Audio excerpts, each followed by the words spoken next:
It's 10:47 p.m. I can hear the hum of generators kicking back in on the next block. They come and go like waves.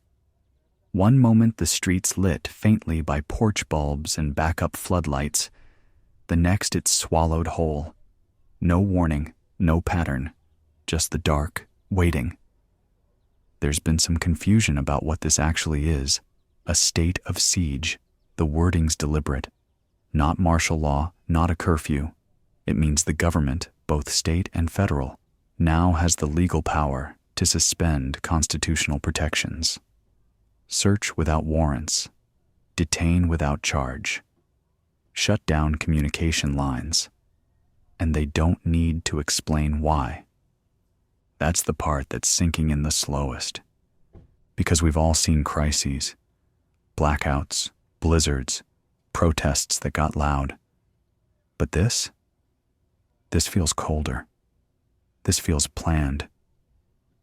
I was on a call earlier today, patched through via an old landline connection we still have here at the station, with a contact in Buffalo. She's a journalist too. Said the local newsrooms were consolidated this afternoon. Their files and footage seized. Her press pass, useless now. She told me not to use her name. They don't want coverage, she said. They want quiet. She sounded tired. Not panicked, just worn, like someone who's been holding a wall up too long and can feel it leaning back. She mentioned something I haven't heard from anyone else yet. Said there was movement on the border, Canadian side, that Niagara's crossings were seeing closures too. That part isn't confirmed. But if it's true, this isn't just about New York. I asked her what people were doing. She paused. Then she said, mostly? Waiting. Watching. Hoping their phone lights up with something that makes sense. I think we all are. If you're in Manhattan, the checkpoints stretch from 14th up to Harlem. Anything below that is being called Zone Black. They haven't said why, but they're scanning IDs and tagging vehicles. And anyone with what they're calling irregular digital activity is pulled aside. Nobody knows what that means. Posts, messages, VPNs? Could be anything. There's a group holed up in a laundromat near Grand Street. I heard from one of them through the backup signal relay we've been running. She said they've boarded up the windows, turned the dryers into barricades. They've got enough snacks and water for maybe 2 days. No phones, just a shortwave receiver and an old transistor radio. Her message was short. Tell people to stop moving around. They're tracking movement by heat. If you're inside, stay cold, stay still. I don't know how accurate that is, but I've stopped brushing off anything lately. From what I can piece together, there was a trigger event early this morning. Around 2:15 a.m., multiple encrypted messages sent between several city servers were intercepted. Nobody's confirming it officially, but a whistle on the engineering team said there was a full network lockdown in response. That's when certain districts, financial, transport, and government, were effectively frozen. Trains were halted in tunnels, elevators locked mid-floor, digital systems reverted to emergency firmware. It wasn't a cyber attack. That's the part that's got me spinning. If this was a hack, they'd say it. Blame it on a foreign actor, point a finger, rally people around a common threat. But this time, nothing. Just silence and blockades. It's like the lights went off. Not because someone broke in, but because someone flipped the switch on purpose. We've had military vehicles on the West Side Highway since early evening. Unmarked, blacked out. No visible insignia. I saw one parked outside the meatpacking plant near 14th. No one got out. Just sat there, engine idling. A man came to the door of the station about an hour ago. Didn't give his name. Just wanted to know if we had any news from Jersey. Said his brother runs a gas station out past Hoboken and hadn't answered since noon. I told him the truth. We've heard nothing. Not from New Jersey, not from Connecticut. Just radio silence once you get past the Hudson. He nodded, thanked me, then walked off into the dark. It's strange, the kind of quiet that falls on a city when everything that makes it hum is taken away. No taxis, no subway rumbles, no music spilling from corner bars. Just the occasional bark of a dog, the rattle of wind through chain link fences, and the low drone of machines none of us asked for. There's something you start to notice when the noise drops away, the shape of your own breathing, the buzz in your ears, the way walls settle. You become painfully aware of time, not in hours or minutes, but in heartbeats, in flashes of thought that come and go before you can hold on to them.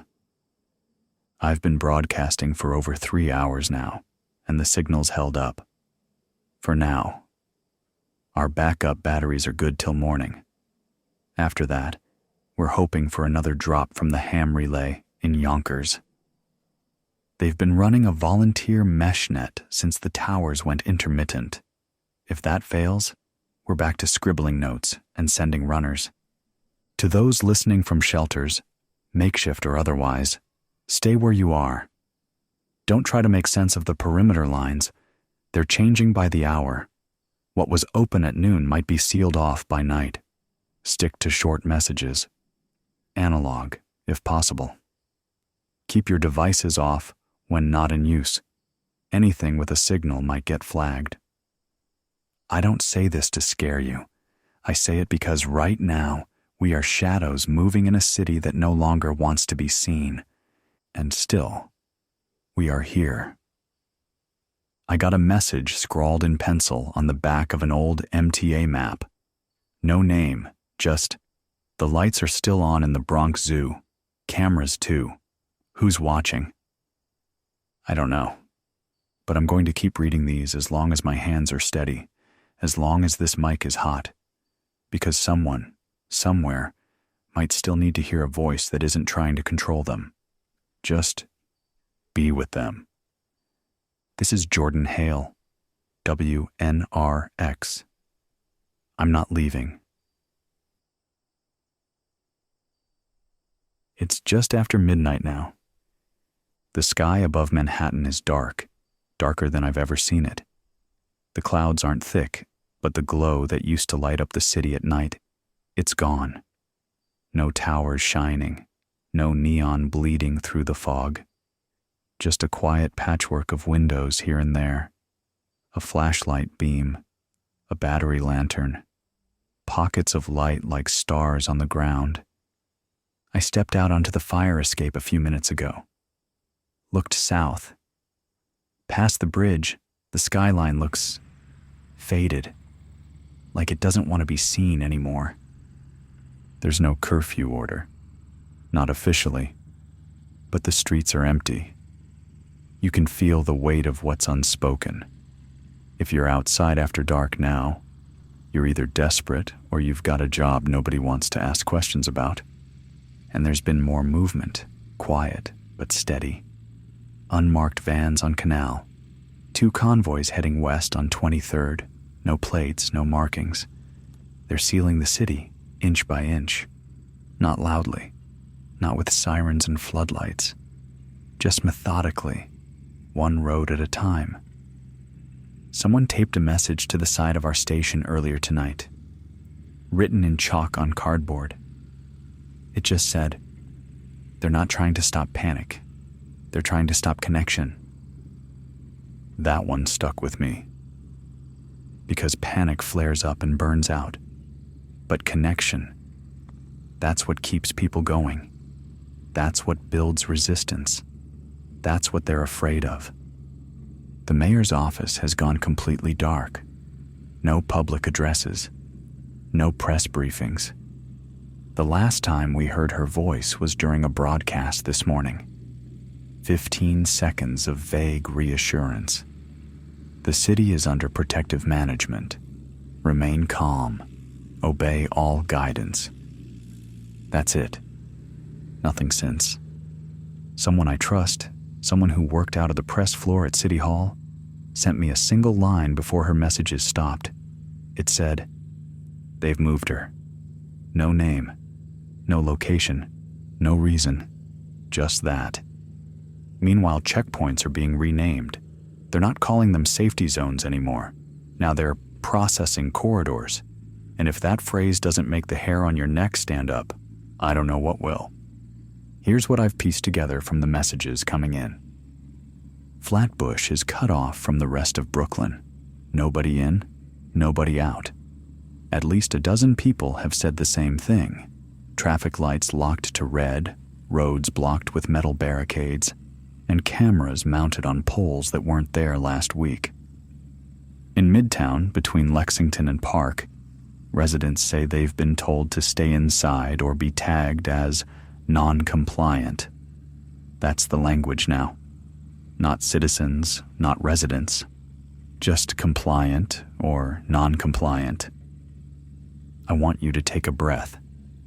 I know it's a lot, but you need to remember something. You're still here. You're still thinking. Still listening. That's something they can't take from you. Not without a fight. There's a boy I've been hearing from. Name's Eli, 11 years old, somewhere in Long Island City. He uses a crank radio to reach us, found it in his grandfather's attic. He sends one message a day, never long, just updates about the block, what he sees from the window. Sometimes he draws what he can't describe and mails it to the station in little folded envelopes.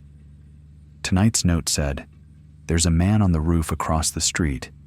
Every night at 11, he lights a single candle and holds it up. I think it's a signal." I think so too, Eli. Because not all messages have to be loud. Some just need to be steady. From what I'm hearing, Staten Island is holding out better than most. The ferry terminals were blocked earlier, but people found boats, rowed themselves across. It's risky. The water patrols have tightened since the declaration, but there's still movement. A retired cop sent a voice recording this evening.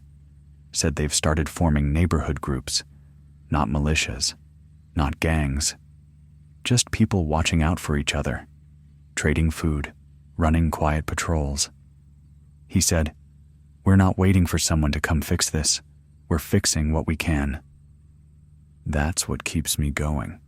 Not the big speeches, not the plans printed in bold on official letterhead, but the small things, the little kindnesses. A woman in the Bronx wrote, "My neighbor used to barely nod at me. Now we share candles and stories over the fire escape. We don't talk about the news anymore. Just what we remember from before. It helps." If you're hearing this, if you're by yourself right now, I want you to know that somewhere, someone is thinking about you. Maybe they don't know your name. Maybe they've never met you. But they're listening, like you are. Breathing through the quiet, trying to stay human. It's strange, isn't it? How fast the world can change. One day you're worrying about bills, jobs, late trains. The next, you're counting cans and charging radios and memorizing escape routes. But the core of it, the part that matters, hasn't changed. You still want to live. You still want to laugh. You still want to be loved and to hold on to something real. That's why this broadcast matters. Not because I have all the facts. I don't. Not because I have answers. I don't have those either. But because the sound of a human voice might be the only thing that keeps the lights on in your mind when the city goes dark. So keep your lights low, but your heart open. I'll be here. This is Jordan Hale, still on WNRX. The frequency's old, the tech's worn down, but the signal's alive. And while it is, I'll be speaking into it. Hold fast. Stay awake. You are not alone. It's 1:26 in the morning. The wind outside's picking up. Not enough to call it a storm, but enough to rattle the metal signage still hanging above the corner deli across from us. Every time it flaps, I flinch. Sound carries differently now, feels sharper, like it's cutting through a city made of glass. I'm still here, still broadcasting, still waiting for someone to respond on the backup band. The relay station in Yonkers was supposed to ping us every 45 minutes. It's been almost 3 hours. Nothing but static. There's a low, constant hum under everything. If you've lived here long enough, you start to know the difference between a train under your feet and a drone overhead. What I'm hearing now, it's different. Like a tension held in the concrete. I got a call, barely came through, from a man in Albany. His name was David. He said something's happening up there too, and it's not just curfews or street closures. Entire neighborhoods have been designated as quiet zones. You can't call in or out. No signals. No noise. He said they watched the sky all night. Bright flashes, no thunder. Then silence. He didn't know if it was surveillance or something worse, but he said one thing that stuck with me. They're not trying to protect the city from us. They're trying to protect something from getting out. I don't know if he meant that literally.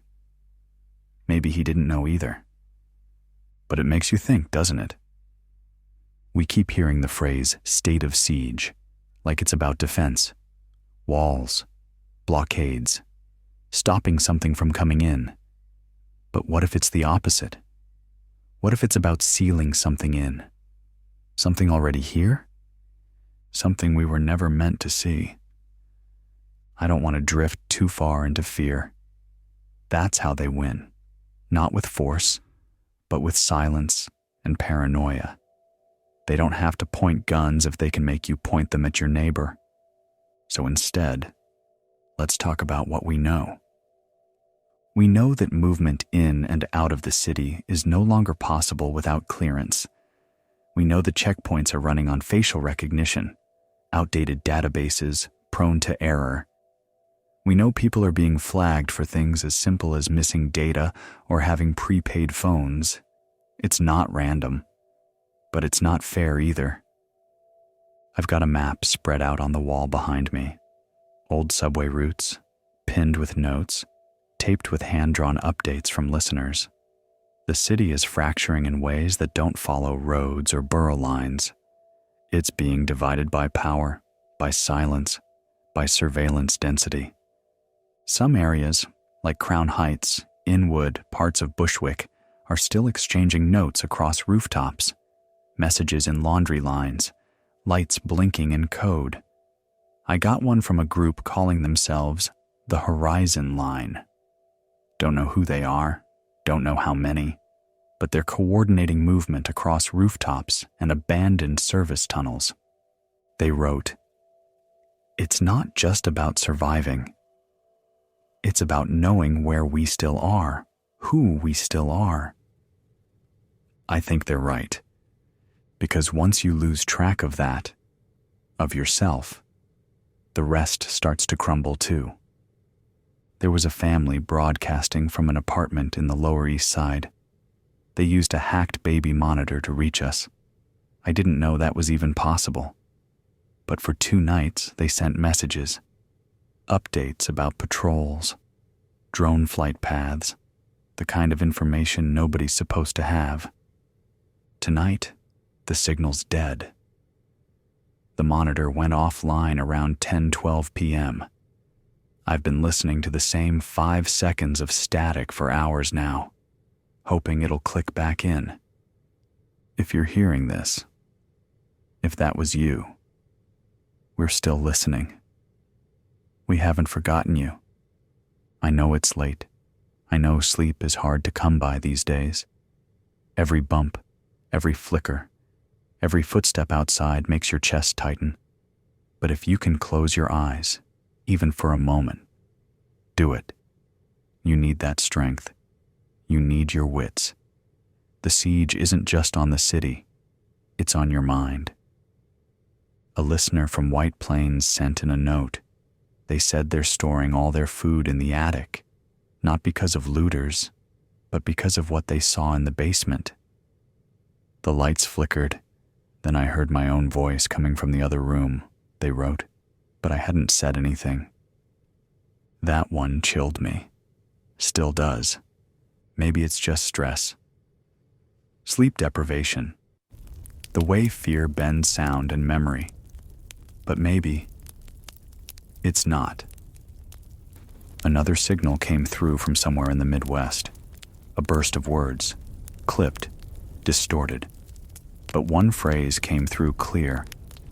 New York is the pattern. Just that. I don't know what it means. Maybe it means nothing. Maybe it means everything. This is how it starts, isn't it? Not with bombs or sirens, but with a slow rearranging of what you thought was solid. The names of places, the rules of movement, the idea of home.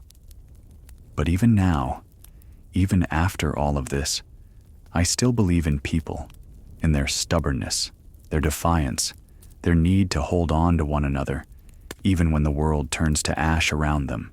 So keep writing, keep signaling, keep sending what you can, how you can. Because while this mic is still live, while my voice still carries, you're not lost. Not yet. I'll be here. This is Jordan Hale, still here. It's 2:08 a.m. The station's cold. We've had to shut off most of the heat to conserve backup power. I'm wearing a coat inside now, layers stacked under layers, and my breath fogs in front of the mic when I get too close. Still, the equipment holds. The signal's faint but steady. There's a silence between these walls that feels different tonight. Not just the kind that comes after midnight when most of the city sleeps. This one feels older, heavier, like the building itself is holding its breath. Outside, a siren went off about 20 minutes ago. Just one. Short, faint, not police, not fire. Something else. Haven't heard anything since. Earlier, I caught a fragment of a voice, low bandwidth packet transmission from somewhere out near Poughkeepsie. A woman reading coordinates, repeating them. Then a pause. Then she said, "Do not come unless you are sure." This is a one-way road. Then static. I trace the numbers. They point to an old train depot north of the city, out past the commuter lines. Been abandoned for decades. I don't know what's happening out there, but someone's broadcasting from it. That much is real. Back here, in the boroughs, things are shifting again. I've received at least 9 messages tonight from different parts of Queens saying the same thing. New checkpoints have been set up, not by the guard, not by police, by unmarked personnel, plain uniforms, no IDs, not asking questions, just watching. One note said, "They're not taking names anymore, just photos."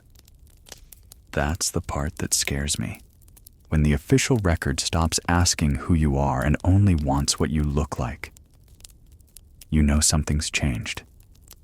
There's a boy, I don't know his name, who's been using chalk to write on the sidewalks in his neighborhood. Someone snapped a photo and sent it to me. It was scrawled in red beside a shuttered pizza place. "We remember each other." That's what this city's always been best at. Not just surviving, but remembering. We've been through blackouts, floods, fires, terror, loss. But we've always remembered our neighbors, our corners, our sounds. Even when the maps change, even when the lines move, we hold the memories in our bones. So here's one, for the record. In 2015, during a summer blackout, I stood in the middle of Fifth Avenue at midnight with a stranger. He handed me a bottle of warm orange soda, and we listened to someone playing jazz on a battery-powered speaker. There were no lights, no trains, no honking. Just two people floating in the dark, not afraid. I don't know where that man is now, but I hope he's still handing out something sweet in the dark. If you're near the East River, stay low. I've heard from two different people that low-altitude drones are mapping that area again. Not just flying over, stopping, hovering, a grid pattern. They're watching for movement. A woman named Leanne left a voice note. She said her cousin was picked up on the Williamsburg Bridge trying to cross by foot.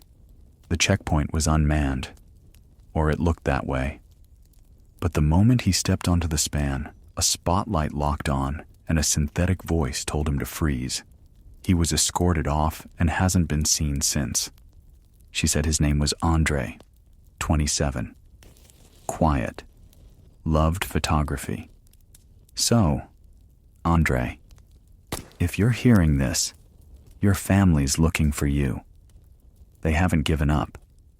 And if someone else out there knows where he is, say something. Even if it's a single word. We're not meant to disappear quietly. That's not how our stories end. Out west, beyond the river, I'm getting notes from Jersey City and Newark. They're starting to lose power in rotating cycles. Every 8 hours, the grid shuts down for 30 minutes. It's systematic, measured. People have started calling it the breathing pattern. Lights out, lights on, like the city's lungs collapsing and restarting again and again.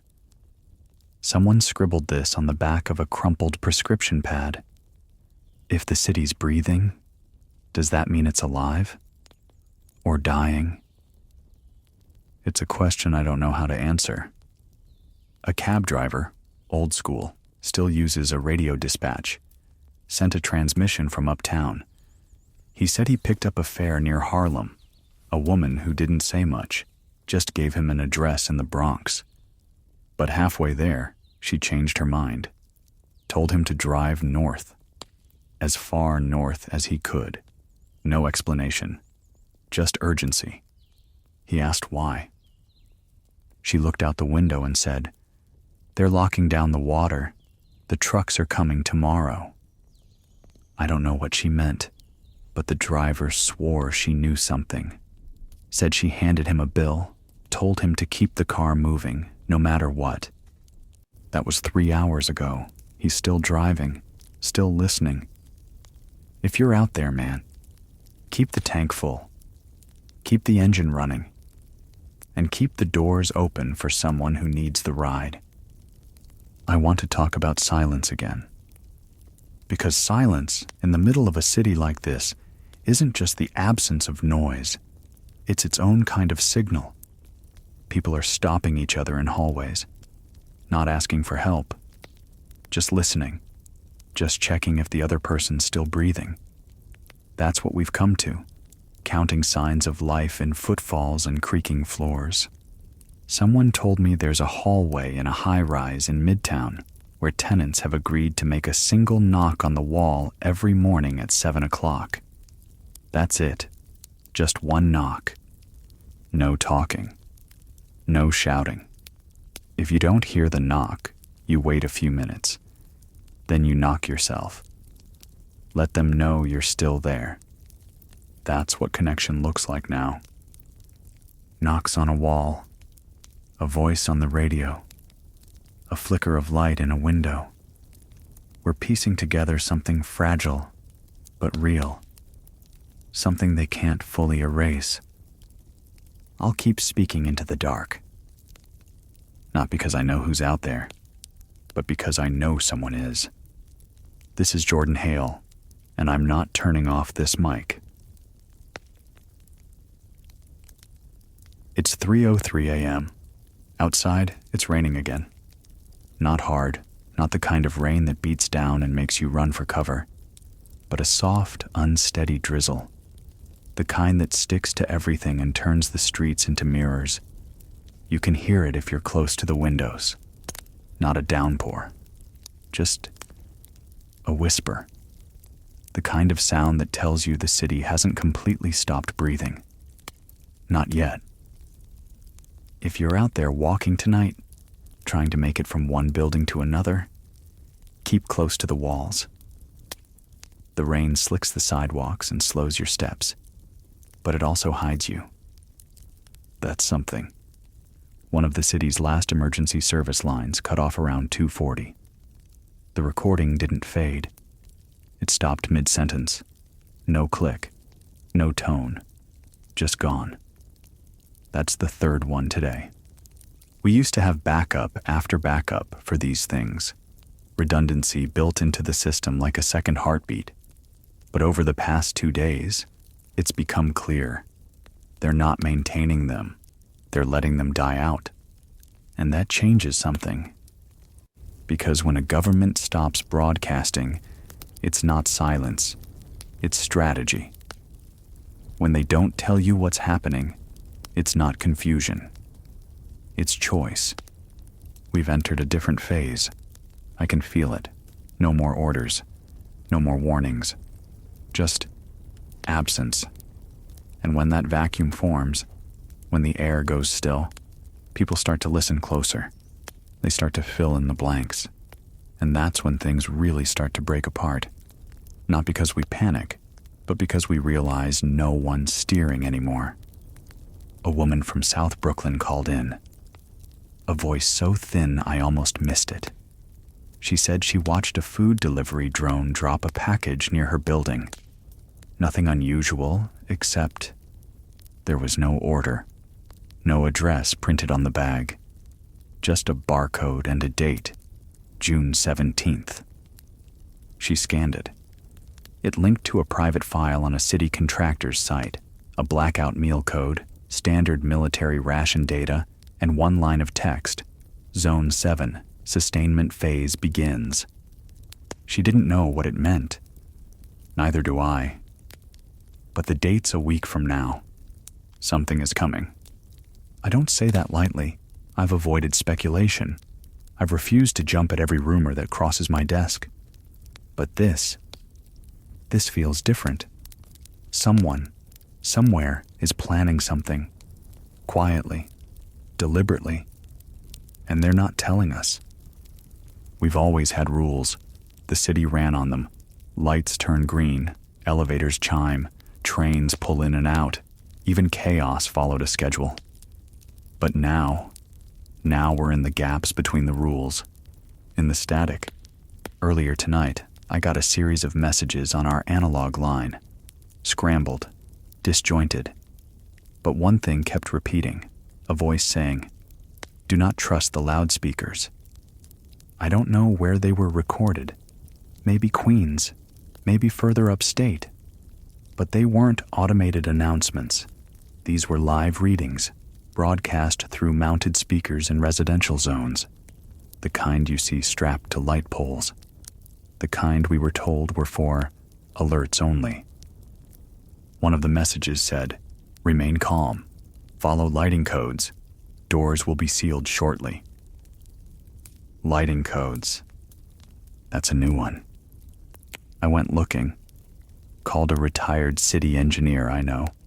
He said the phrase was buried in some early response planning documents, something tied to power prioritization zones and crowd management.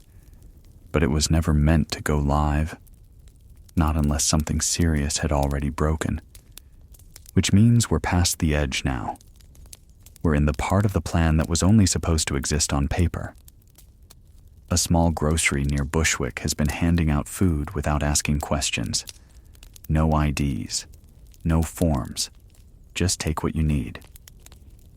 The owner, a man named Omar, said, "I'm not going to wait for the city to remember who we are." I remember. That hit me hard, because that's what we're fighting for now. Not just supplies, not just survival, but memory. identity. The right to be more than a barcode or a face in a crowd. You don't need a badge or a uniform to matter. You don't need clearance to care.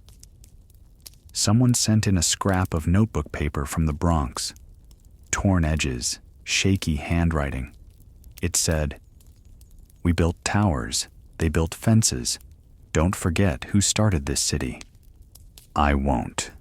Neither should you. There's word of movement underground again, not just people hiding, not just transit workers or holdouts. Something more coordinated. A group calling themselves the Underside. They're mapping tunnels and cross points. They've got runners connecting between zones, couriers without signals, using dead drops and chalk marks.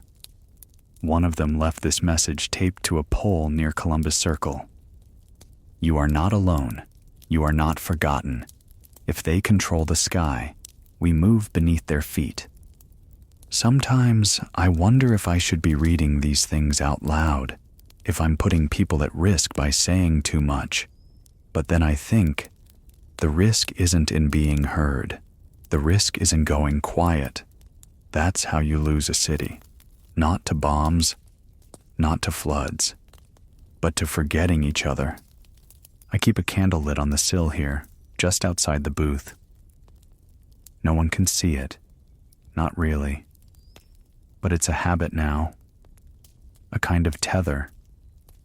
And you, wherever you are, you're part of that. This is Jordan Hale, and this signal's still alive. For now. It's 3:51 a.m. If you're still with me, if you've got a radio burning low, a signal barely holding, just know, I'm not going anywhere. The rain hasn't let up. Just keeps coming down in a slow, steady rhythm. The kind that makes time stretch out. Feels like it's always been dark. Like daylight is a rumor we all used to believe in. I just got a signal from someone near Prospect Park. The voice was faint, almost drowned out by wind, but I caught enough. He said the park's perimeter has been sealed. Not by walls, by lights. Floodlights mounted high, pointing inward. That's what he said. Inward. No official vehicles, no tape, no guards standing post. Just these towers of white light humming loud, pointed into the trees. He said the animals have stopped making noise. No birds, no squirrels, nothing. Just the rain and the light. I don't know what's in that park, but something is being watched. Someone else, a teenager I think, reached me on a cracked signal from near Gowanus. She was hiding under an overpass with her brother. Said they'd been walking since sunset, trying to get out after their apartment building was evacuated. They weren't told why, just that they had 20 minutes to pack. They weren't allowed to take phones, weren't allowed to ask questions, just told to follow the green light path. They left. But when they reached the third checkpoint, there was no one there, just an empty station. The lights still glowing, the cameras still watching. She said they left the path and ran. They've been running ever since. And now they're out of food, soaking wet, and afraid to knock on doors. If you're near the Carroll Street Bridge, and if you've got space, warmth, anything, someone needs help. No names, no questions. Just someone out there, trying not to fall apart. The thing no one tells you about nights like this, the kind that stretch into something colder than fear, is that the smallest sounds become enormous. A footstep can echo for blocks. A cough feels like a gunshot. And silence. Silence becomes a living thing. There's an apartment building on 52nd and 10th where the tenants take turns playing music, not loud, just soft, from an old record player once every hour. Just one song. Then it goes quiet again. They've been doing it for 3 nights. They call it reminding the world we're still here. It matters. Those gestures, those defiant acts of normal, they hold the line. Because the siege isn't just about concrete and fences and blocked roads. It's about pressure, about making you forget what it felt like to walk freely, to speak without weighing every word, to sleep without checking the lock twice. They want us to think this is permanent, that the world outside this moment no longer exists. But I don't buy that. I won't. There's a woman near Flushing who writes messages in lipstick on the back of cereal boxes and leaves them in bus stops. I've read 3 of them now. Short phrases, always the same handwriting. One said, "You were born free. They can't take that from you." Another, "We are more than their fear." And the third one just said, "Don't go quiet." I'm not. And you shouldn't either. This frequency, this voice, is still open. And that means something. This city doesn't belong to the people who hide behind checkpoints and issue orders from screens. It belongs to the people who make soup with strangers, who write with chalk, who knock on walls, who keep the candles lit even when the wind tries to blow them out. A man named Victor lives in Yonkers, sent a package 2 days ago, wrapped in cloth. Inside was a book of matches, a flashlight, and a photograph. The photo was of him and a woman standing in front of the station here, this very station. 10 years ago, before I was even broadcasting. He wrote, "This place gave us hope once. Maybe it can again." Victor, if you're still listening, it's giving hope now. To me, to others, to whoever might be scribbling down this message in the dark. There's word of another map being passed around. This one's different. It's not paper. It's spoken. A chain of phrases memorized, passed from voice to voice. I've only caught fragments. Under the statue, behind the blue door. Wait for the 3rd flash. The password is nothing. I don't know what it means. I don't know where it leads, but someone out there is building a way through all this, not with machines, not with soldiers, but with language, with trust. That's the real city, not the barriers, not the broadcasted commands. It's what we carry in our chests, in our stories, in our willingness to share them. It's late now, and if you're still awake, I know what that means. You're listening because you can't sleep, because you're scared, or angry, or just tired in a way that goes past the bones. I get it, but you're here. That counts. It always will. This is Jordan Hale. Still here, still speaking, still holding the line. It's 4:37 a.m. No new messages in the last 30 minutes.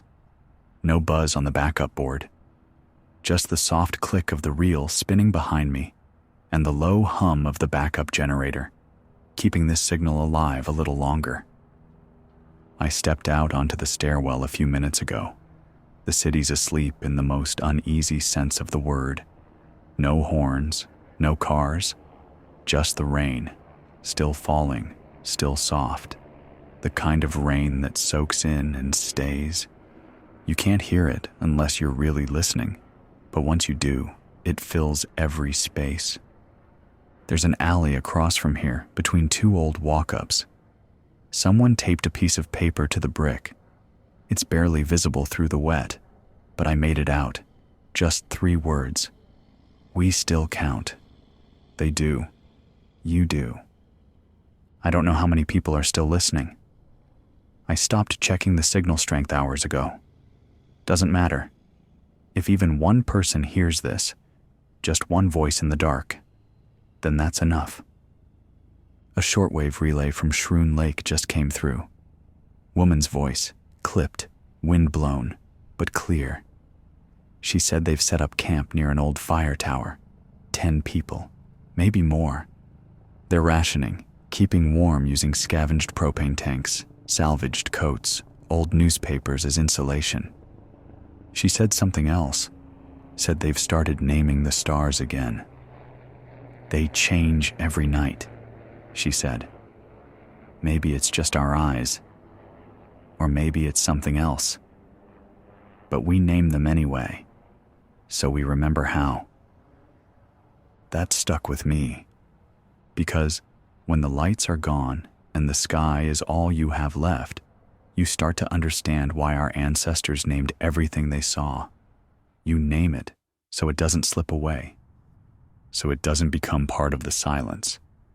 Earlier, someone dropped a letter through our station's loading dock, folded neatly, sealed with tape, stamped with an address in Harlem. I don't know how it got here. The letter was addressed to no one, signed by no one. But it read, "This city taught me how to survive. Now it's teaching me how to disappear." I'm not sure what that means yet. Maybe it's not about giving up. Maybe it's about slipping past the eyes that watch and the ears that record. About surviving in the spaces between, where the lights don't reach, where the names don't stick. I had a dream earlier. In the 30 minutes I managed to sleep between the last broadcast and now, I was walking through Grand Central. It was empty, dead quiet. But the clocks were all spinning, not forward, not backward, just spinning. No hands, no numbers, just motion. And someone was playing music in the distance, but I couldn't find them, couldn't follow the sound. When I woke up, I was holding my breath. I've thought about that dream more than I should. Maybe the spinning clocks mean nothing, or maybe time isn't the thing we're running out of. Maybe it's memory. Maybe the real danger isn't that we won't survive this. It's that we'll survive it without remembering who we were before. That's what I'm trying to hold on to. The little things, the names in the letters, the songs people still hum under their breath, the smell of coffee from the bodega down the block, even though it hasn't opened in days. There's a man on the Upper West Side who writes poems and throws them off his balcony. People catch them, tape them to windows. Some get wet, some don't. But I read one today. It said, "They closed the streets, but not the sky. So I send words up and wait for them to land." That's what this broadcast feels like. Sending words up, hoping they land somewhere that matters. If you're keeping a journal, and I hope you are, write this down. The city isn't gone. It's just quiet. And even in quiet, things grow. Ideas, resistance, hope. It all starts in silence. I've said this before, but it's worth saying again. The real war isn't against weapons or blockades or blackouts. It's against forgetting, against isolation. They can build all the fences they want. They can seal bridges, turn off signals, ground planes. But as long as someone somewhere is still writing, still speaking, still naming the stars, they haven't won. I got a voice message through the static. Someone calling themselves Delta 3. I don't know if that's a real name or code. Doesn't matter. They said they're tracking patterns in the sky, not satellites, not drones, something else. They said, they blink, then vanish. But if you time it right, you can catch the reflections. And that tells you where they don't want you to look. I don't know what that means, but it makes sense in a way. Sometimes it's not about watching what's shown. It's about noticing what's missing. And right now, a lot's missing. voices, electricity, explanations. But there's still something here. A woman sent in a drawing, pencil on scrap paper. No words, just two hands reaching toward each other, not touching. Between them, a flame. No title, no caption. But I knew what it meant. You do too. We're not meant to survive this alone. We're meant to reach, even when we're not sure who's on the other side. This signal, this voice, this hour, it's part of that. This is Jordan Hale, still awake, still on air, still reaching. It's 5:19 a.m. The rain has finally stopped. Everything's soaked through. The streets, the scaffolding, the steps outside. But there's a stillness now. Not calm, not peace. Just a brief pause. The kind of silence where the world holds its breath before something new begins. I've been sitting with that. The feeling that we're standing on something thin. A sheet of glass just beginning to crack. You can hear it in the way the buildings creak when the wind hits. In the way the lights flicker. Not all at once. Just one after the other. Like they're being picked off. Like something's pulling the current thread by thread. About 10 minutes ago, I heard boots outside. Not many. 2, maybe 3 sets. Slow, measured. They didn't knock, didn't try the door.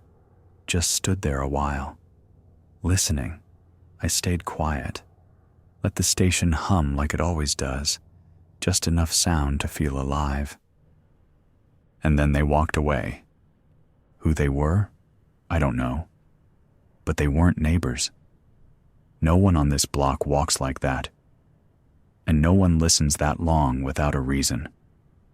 I've been thinking a lot about how we got here. Not in the political sense. That's been argued to dust. Not in the tactical sense either. Just the human part. The slow erosion of noise. The way we all got used to things breaking. One elevator. One bus route. One newsstand shuttered. Then another. And we didn't ask why. We just adjusted. And now? Here we are. Adjusting again. Hiding again. Hoping again. But I don't think it's too late. Not if we keep track of each other. A message came in from someone near Red Hook, handwritten, dropped off by bike messenger. Said they've taken over an old warehouse by the water. About 30 people. They're rigging solar panels, boiling water, keeping warm with the exhaust from a broken down van. They call the place Pier 9. They're not inviting people in yet. Too many unknowns. But they're sending out signals. Codes tapped through copper wire strung along old fencing. Primitive. Brilliant. They said, "We're building something from scratch. No leaders. No surveillance. Just people who want to outlast the storm." I think that's what a city becomes when the lights go out. Not steel and asphalt and glass, but people who refuse to be erased. If you're out near Fort Greene, I've heard there's a woman running a kind of information node from the roof of an old brownstone. Solar-powered repeater. She only speaks at dawn. Says one sentence, then goes quiet until the next day. This morning's message was, "The ferry still floats." I don't know if that means someone's still running the Staten Island line, or if it's code for something else. But the idea, just the image of that boat still crossing in the early light, it stayed with me. We hold on to what we can. Symbols, patterns, names. Even if they stop working, we remember them. That's how we remember ourselves. There's a girl near Battery Park, 10, maybe 11. She sends one message every night at the same time. She uses a cracked old walkie-talkie her dad gave her. She never says her name, never gives details, just signs off the same way every night. Good night, strangers. I hope your windows are strong. That's enough to break your heart and hold it together all at once. To whoever you are, your voice is heard. You're not alone. And if you're listening, if your radio's still breathing, even if it's only static and hope, I want you to do something for me. If you can, write something down tonight. Just a sentence. A note to yourself. To someone you miss. Someone you hope is okay. Hide it if you have to. Under a floorboard.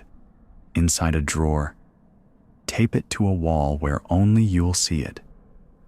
Because someday, when all of this has passed, or shifted, or broken further, someone might find it, and they'll know you were here, that you stayed, that you mattered. This isn't the end.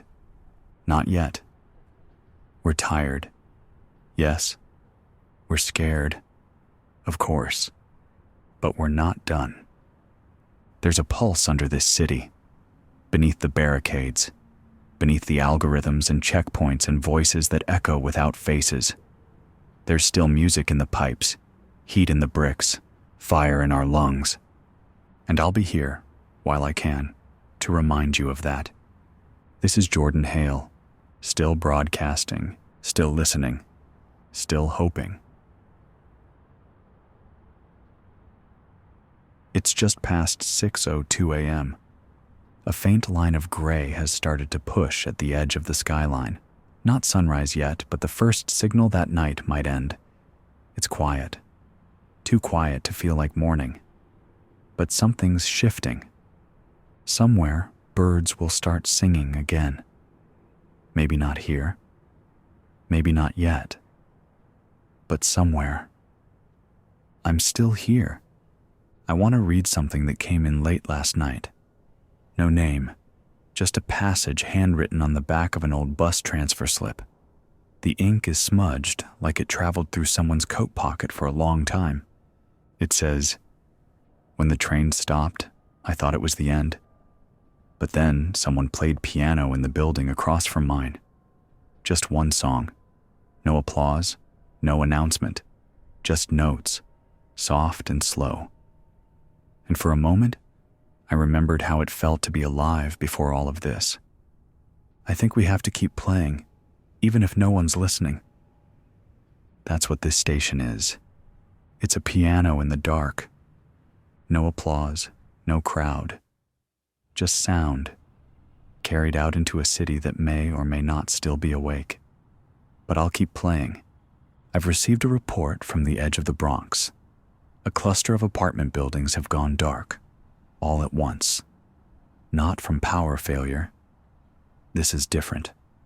Windows blacked out from the inside. Devices dead, even with charge. Radios don't work. Batteries don't hold. Someone in the building next door said they watched the lights vanish room by room. And then, nothing. No screaming. No banging. Just stillness. Like the building exhaled and then forgot how to breathe back in.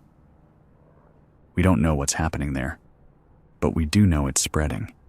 People nearby are calling it the quiet sector. I don't know how much of that is fear and how much is fact, but I believe them. Because when people start naming things, really naming them, it's because they're trying to make sense of something they can't explain. Trying to build shape from the fog. We name things to hold them in place. So let's name this. Let's call this hour what it is. Not despair, not surrender, but the moment before movement, the pause before the next heartbeat. You're still here. That matters more than you think. There's a man in Hell's Kitchen running a breakfast line. Don't ask how.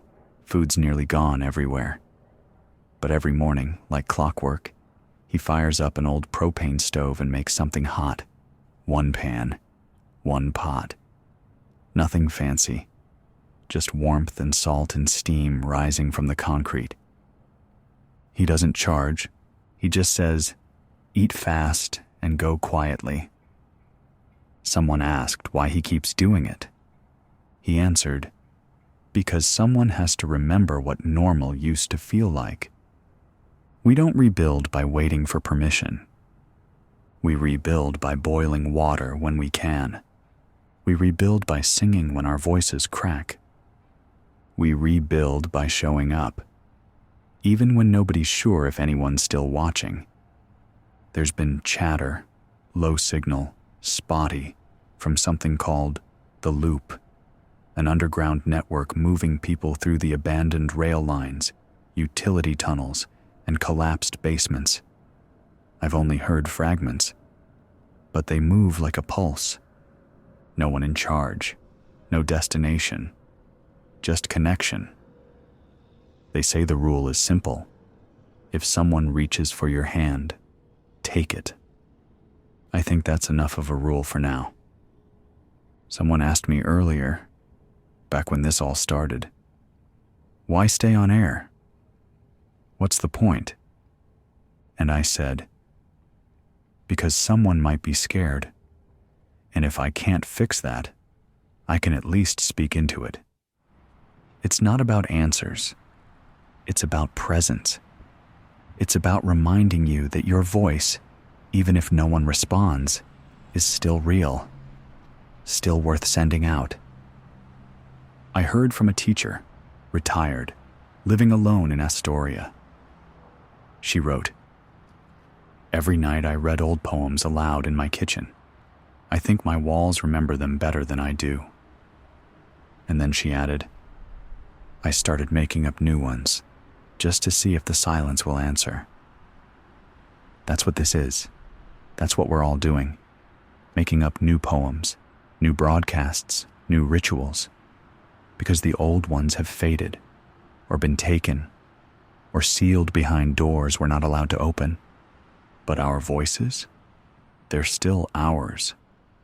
So if you're listening, if you're hearing this from a rooftop, a stairwell, a tent, a basement, a hallway lined with mirrors, you're part of this broadcast too.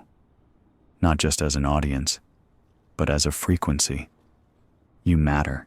You're heard. You're remembered. This is Jordan Hale, still on the air, still naming the stars, still refusing to go quiet. It's 6:49 a.m.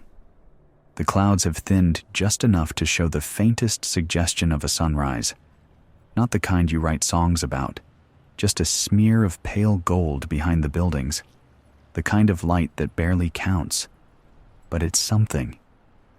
And something is everything right now. I know some of you are just waking up. If you got even 2 hours of sleep last night, you're doing better than most. Some of you haven't slept in days. That kind of exhaustion, it changes how you see the world. You stop thinking in sentences and start thinking in flashes. You don't plan, you react. You stop wondering what day it is and start focusing on whether you still have clean socks, a charged light, one more can of beans. That's okay. Survival isn't elegant. It's not cinematic. It's slow and heavy and full of dirt and static and fear that comes in waves. But you're doing it. You're still here. And right now, that's more than enough. I want to tell you about something I heard this morning. A family near Coney Island has been running their own neighborhood signal using a short-range band and an old CB rig. They don't call it a station. They don't even give it a name. But every hour, on the hour, they send one sentence into the dark. Today, their message was, "We still cook rice for 5, even though only 3 of us are here." That hit me, because we measure love in small things now, in portions that don't shrink even when the room does. There's a group in the Bronx who used to be part of a community theater. Now they perform for each other from rooftops, Silent scenes, just movement. They say it helps. That pretending to be someone else, even for a few minutes, gives your mind something to breathe through. They call it ghost plays. One of them left a message taped to a radio relay box. We perform until the lights return. That's the kind of hope that can't be stamped out. The quiet, stubborn kind.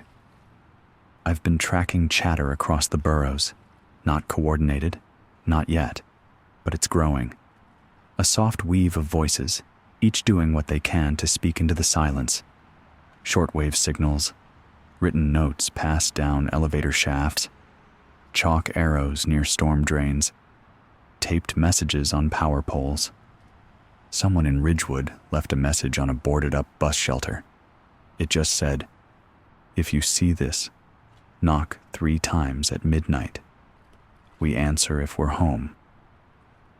Another, in Crown Heights, drew a map on the back of a cereal box. No streets labeled, just shapes and marks and a red X underlined twice. The caption? "It's not safe, but it's better than out there." That's the city now. Landmarks made of memory and rumor. Navigation built on trust and pattern. There's talk of evacuation. Quiet, coded, cautious. A few groups moving south, some heading north. No official routes. No safe passage. But people are trying. They're charting paths between watch zones and dead sectors. A man sent in a voice clip from a car battery-powered recorder. He said, "We left at 3 a.m. No headlights, no roads, just compass and prayer. If you're behind us, stay low and wait for 3 flashes. It's not safe to move in daylight anymore." I don't know where they were headed. I hope they make it. I hope you make it. Someone from the Upper East Side, a nurse judging by the uniform, dropped a letter off at our front steps. No envelope, just a folded piece of notebook paper, damp at the corners. It read, "They told us we were being relocated, but no ambulances came, no buses, just men with quiet voices and blank badges. We still have patients here. We're not leaving. We're not locking the doors. If someone needs help, we'll try." That's courage. Not the kind that wears medals.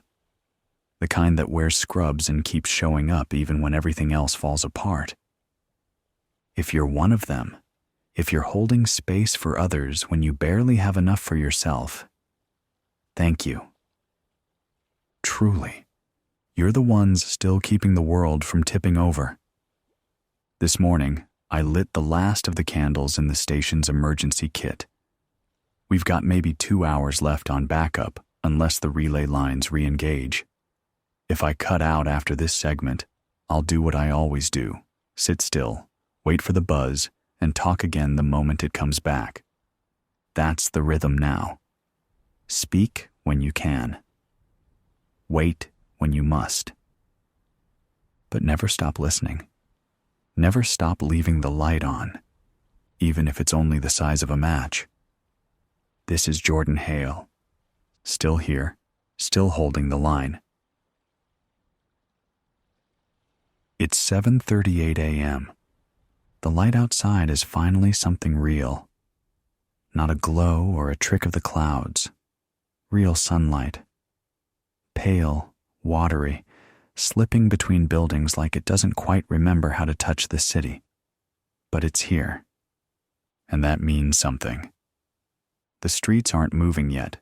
Nothing's rolling. No engines, no chatter, just the occasional shuffle of feet somewhere far off. A door opening, closing, someone testing the morning to see if it bites. I haven't left the booth, haven't needed to. Everything I need to know is in the messages you send. There's a man in Flatbush who's been wiring power from solar panels to nearby apartments. Not because he was asked, not because someone ordered it, because he had the parts and the knowledge and a ladder. That was enough. He left a note under our fence. "I'm not trying to be a hero. I just want people to keep their insulin cold." That's the kind of city we still live in. One built on practical kindness. There's a rooftop garden on the Lower East Side still blooming. I didn't believe it until I saw the photo. Someone sent it in on a disposable camera, dropped it in our mail slot 2 nights ago. Greens pushing through soil, buckets of rainwater neatly covered with plastic sheeting, sun lamps wired to old car batteries. Someone even built a scarecrow out of an umbrella and duct tape. The caption? "We grow because we can't afford not to." That's what resilience looks like. Dirt under your nails, wire strung from roof to roof, a tomato in the middle of a siege. I've been thinking a lot about the difference between surviving and living, about how thin that line becomes when the noise dies down, when you're not working for a paycheck or heading to the train or standing in line for coffee. You start to see what's underneath, what's left when the schedule's gone. And what's left, here, now, is raw and honest and fragile, but it's not broken. A woman from Mott Haven wrote me a note on the inside of a cereal box. It said, "My kids think I'm calm. I'm not. I'm terrified, but I smile because they need it. We play hide and seek when the sirens get close. They think it's a game. You're not alone. Not in your fear, not in the pretending, not in the deep ache in your chest that you're holding back for someone else's sake. We're all carrying that weight." Some people write to me thinking they need to be strong to matter. Let me be clear. Weakness is not failure. Crying in the dark, shaking while you hold someone's hand, whispering to a wall because you can't find anyone else. That's strength too. It's not loud, it's not pretty, but it keeps us human. There's word from farther north, something stirring near Poughkeepsie. A group of students and mechanics restoring an old radio tower, analog only. No digital logs, just copper wire and hand-tuned meters. They say they're calling it the Bell. I haven't heard their signal yet, but I believe it's coming. And when it does, I'll be listening. We all will. That's the thing about hope. It doesn't scream. It flickers, a soft pulse in the dark, easy to miss if you're not paying attention. But once you hear it, once you hear that bell in the distance, you start to believe again. Someone sent me a story from the Upper West Side, scribbled on the back of a school worksheet. A man was trapped in an elevator during the first wave of outages. No power, no reception, just metal and dark. He stayed calm, counted hours by heartbeats, drank from a bottle he had in his bag, wrote notes on his hands so he wouldn't forget who he was.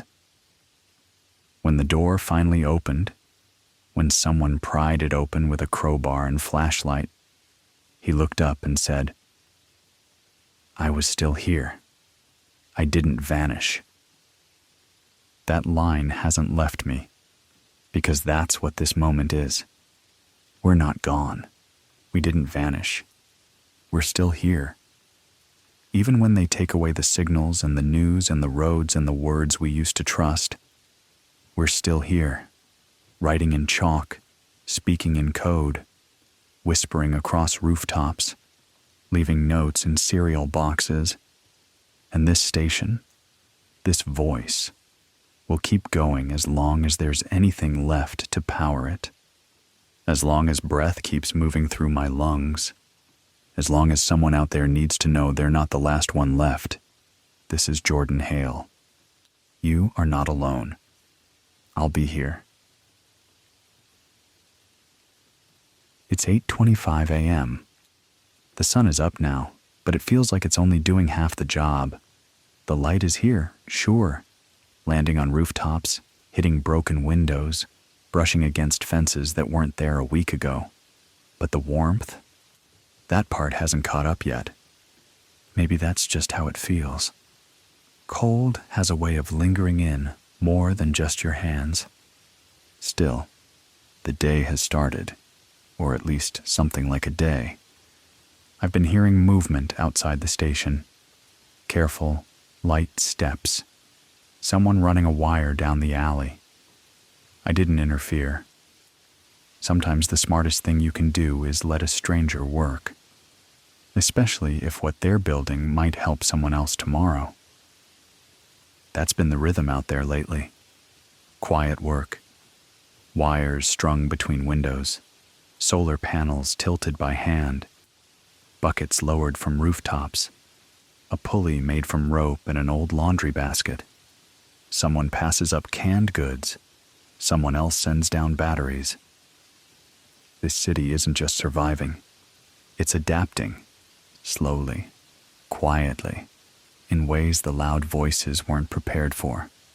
Someone dropped off a field report, printed neatly on an old receipt roll, packed in a sandwich bag to keep it dry. It said, "Midtown is no longer reliable for foot travel. Drones now fly in loops every 27 minutes. Timing them works. Move between shadows. Listen for the low click. It comes just before they turn." They signed it. You don't need to know my name. Just know we're watching too. We used to call that resistance. Now we just call it getting by. A mother from Jackson Heights wrote in, said she's teaching her son to cook using only what they have left. Beans, rice, powdered milk. No recipes, just instincts. She wrote, "He thinks it's survival training. I let him believe that. But really, I'm just teaching him how to make something with nothing." She's also teaching him to whisper when he stirs the pot. Not because of superstition, but because sound carries. And in their building, sound means attention. Attention means risk. She said they've named their pots, not out of madness, but so they feel like company. We all name things, don't we? Objects, shadows, ideas. That's how we build stories. And stories, real stories, are armor now. They shield us from the idea that what's happening is normal. A man in East Harlem left a voice message. He said, "I don't think I've spoken out loud in 3 days. When I finally did, I scared myself. My voice sounded wrong, crooked. I told him what I'll tell you. Speak. Even if it's just a sentence a day. Even if it's to yourself. To a wall. To a bird outside your window. Speak. That's how you stay here. That's how you don't disappear. And if you've already gone quiet, if your voice has folded in, it's okay. Just breathe. Just write. Just knock once on the radiator at 7 a.m., like the folks in that tenement building on Delancey do. Someone will hear it. They always do. There's a story coming out of the far edges of Brooklyn, Canarsie, I think, about a man who fixed up a boat, not a fancy one, not even a motorboat, just a rowboat with a plastic tarp and a flag made from an old scarf. He's been ferrying people across a canal that used to be too polluted to cross. Now, it's the only way in or out of a block that's been walled off from both sides. He doesn't charge, doesn't ask names, just rows. When asked why, he said, "Because if they close the land, we float." I like that. If they close the land, we float. There's always another way.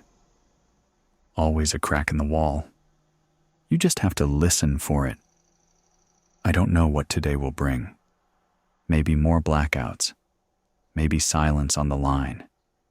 Maybe a voice from somewhere I've never heard before, breaking through the static just long enough to say, "Still here."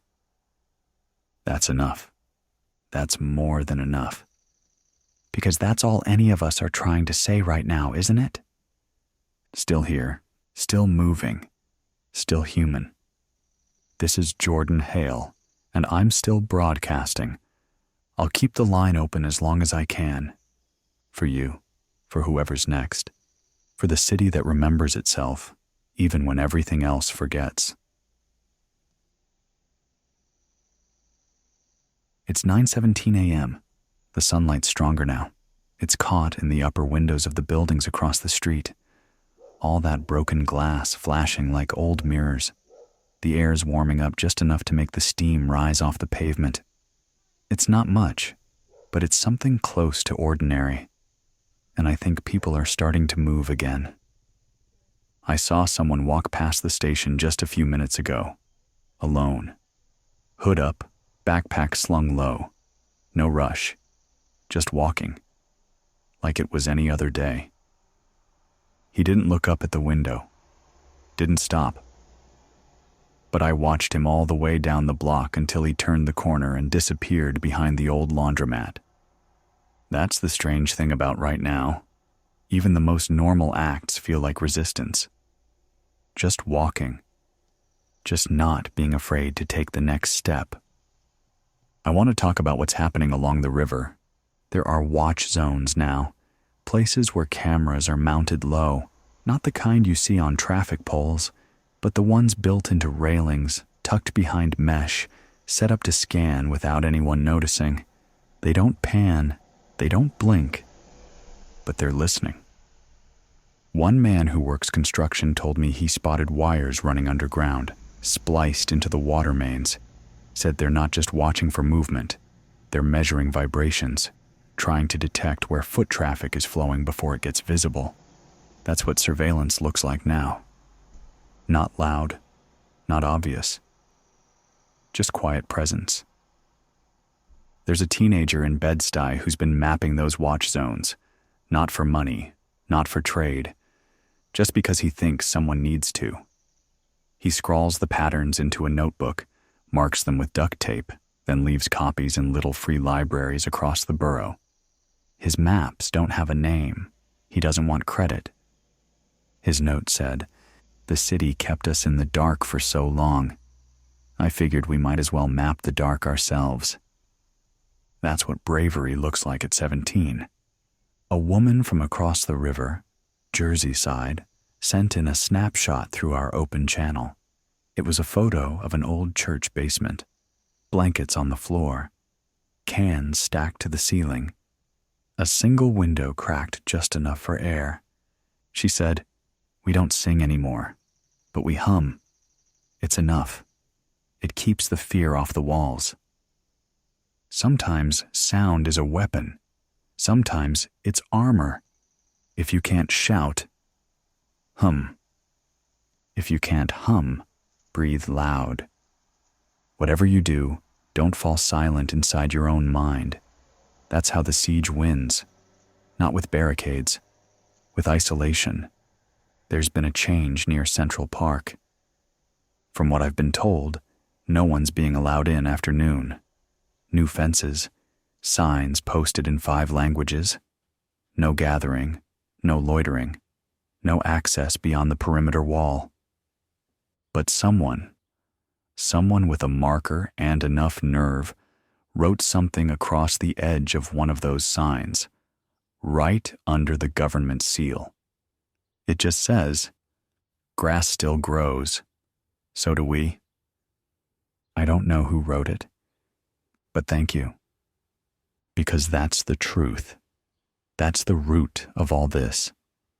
We're still growing, even through cracks in the sidewalk, even under surveillance towers, even behind locked doors. We're still singing, still walking, still remembering how to build radios out of copper and paper clips, still lighting matches even when the power cuts. And if we're still doing that, then we haven't lost. Not yet. To the man who called in this morning asking if anyone remembers the name of the old bar on 7th and A. Yeah, I do. It was the Blue Lantern. You walk down 2 steps to get inside, had a jukebox that only played Springsteen and Old Soul, used to serve soup on Sundays. You could bring a dog in as long as it didn't bark too much. It's gone now, but it mattered. And so do you. To the woman asking if anyone's heard from the signal tower near Yonkers, we haven't. Not in 2 days. But that doesn't mean it's gone. Just means it's waiting, like all of us. So we'll keep listening, keep scanning, keep knocking once on pipes before walking into a room. Keep flashing 3 times through blackout curtains when the drone passes by.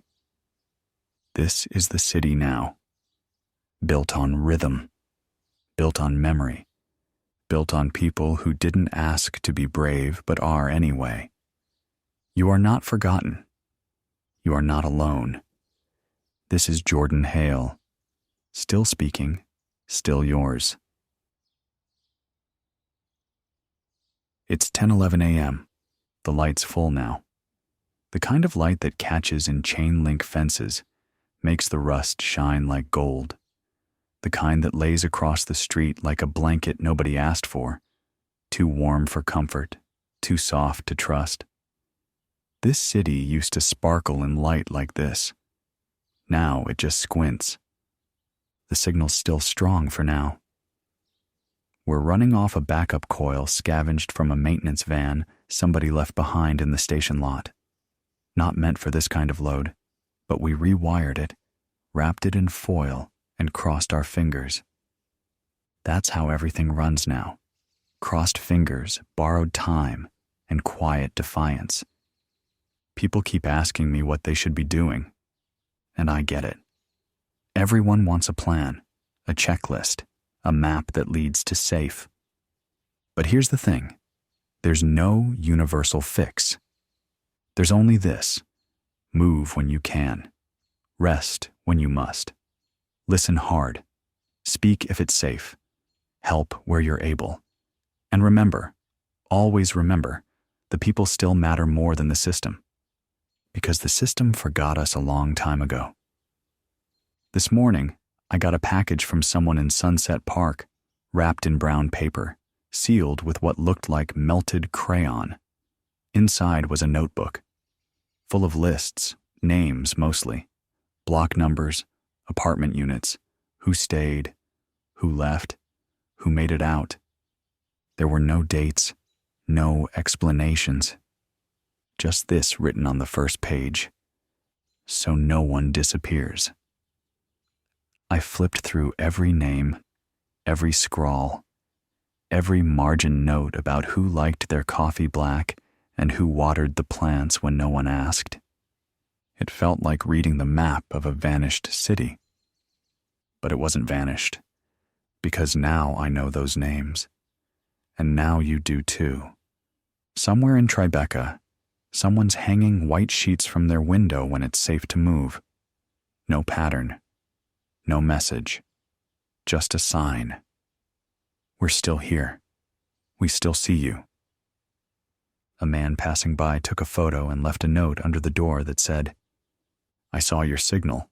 I didn't knock, but I was there." That's all some of us need. Not help, not rescue, just proof that we haven't faded, just confirmation that the signal, however faint, still lands somewhere. If you're still in Manhattan, I'm told the East 40s are impassable now. Concrete barricades, roving units in dark gray uniforms, not police, not National Guard, no insignia. They don't speak. If you approach, they raise one hand. If you keep moving, they don't follow. But they don't leave either. Nobody knows what they're guarding. Maybe it's not a what, maybe it's a who. But here's what I can tell you. Keep clear of those blocks. If you must cross, do it fast and silent. Use underground routes if you can find them. Follow the red paint markers. They're not graffiti. They're guides. Someone out there is trying to help, even if they never show their face. Further north, I'm hearing things from Washington Heights. Residents there have been blacking out windows with old election posters and taping plastic to the floors. Not because of toxins, not exactly, but because something in the air makes electronics behave strangely. Radios skip frequencies. Phones flash random timestamps. One message read, "The clocks won't hold. We count heartbeats now." That's how they're timing things. Not minutes. Heartbeats. I can't verify it, but I believe them. Because the rules are shifting, and what we measure is part of what makes us sane. To anyone near the waterfront, Red Hook, Battery Park, Roosevelt Island, I've received unconfirmed word that water patrols are beginning to shift direction, not outward, inward. That means they're watching those areas now, watching for something or someone. If you're near a dock, stay covered. Don't assume the boats are empty. And if someone flashes a light 3 times from the shore, don't answer unless you know the code. That's how people are being pulled. Quietly, without record. Someone asked me yesterday if we're still a country. I don't know, but I know this. We're still people. And people are stubborn. We write on walls when the pages run out. We sing through cracked lips even when the words hurt. We name our scars so we can remember where we've been. So yes, maybe the systems are failing, but we aren't. Not yet, and not as long as we keep doing what we're doing. This is Jordan Hale, still breathing, still on air, still answering the silence with sound. It's 11:06 a.m. The sun's higher now. Not warm exactly, just brighter. You can see farther. See the dirt crusted along the curb, the taped up windows, the handwritten signs that say things like, "Stay quiet," or "We have nothing left." There's a dog barking in the distance. First one I've heard in days.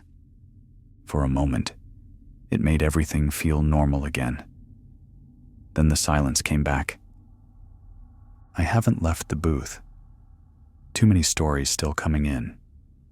One came from a retired MTA worker, said she's been walking the old subway routes by foot, not the running trains, the forgotten tunnels, the ones marked "Do not enter," even before the world went sideways.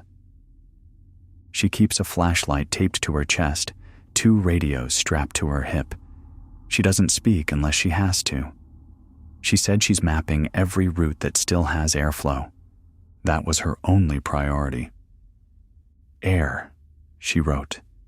Air tells you what's still breathing. That feels true. Someone else sent in a half-burnt envelope. It looked like it had been through a fire, but the paper inside was intact. Inside was a list of people who shared a building in Flushing. Their skills, their roles. One of them knew how to weld. One could build antennas from salvaged copper. One made soap. At the top of the page, "This is who we are. This is why we matter." I taped it to the wall.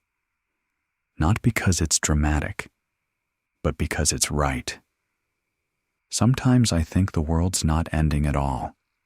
It's just shedding everything fake, all the slogans, all the illusions of control. What's left, what's still standing, is just people, and how they hold each other together when no one else will. Someone scrawled a message in charcoal across the windshield of an abandoned cab uptown. A listener sent a photo. It said, "We lived here. We still do. Don't erase us." That's the thread tying this whole broadcast together. Don't erase us. There's talk from the North End, near Van Cortlandt Park. A group has started calling themselves the Still Line. Nobody's sure who they are or how many, but they leave notes tucked in old payphones. No ink.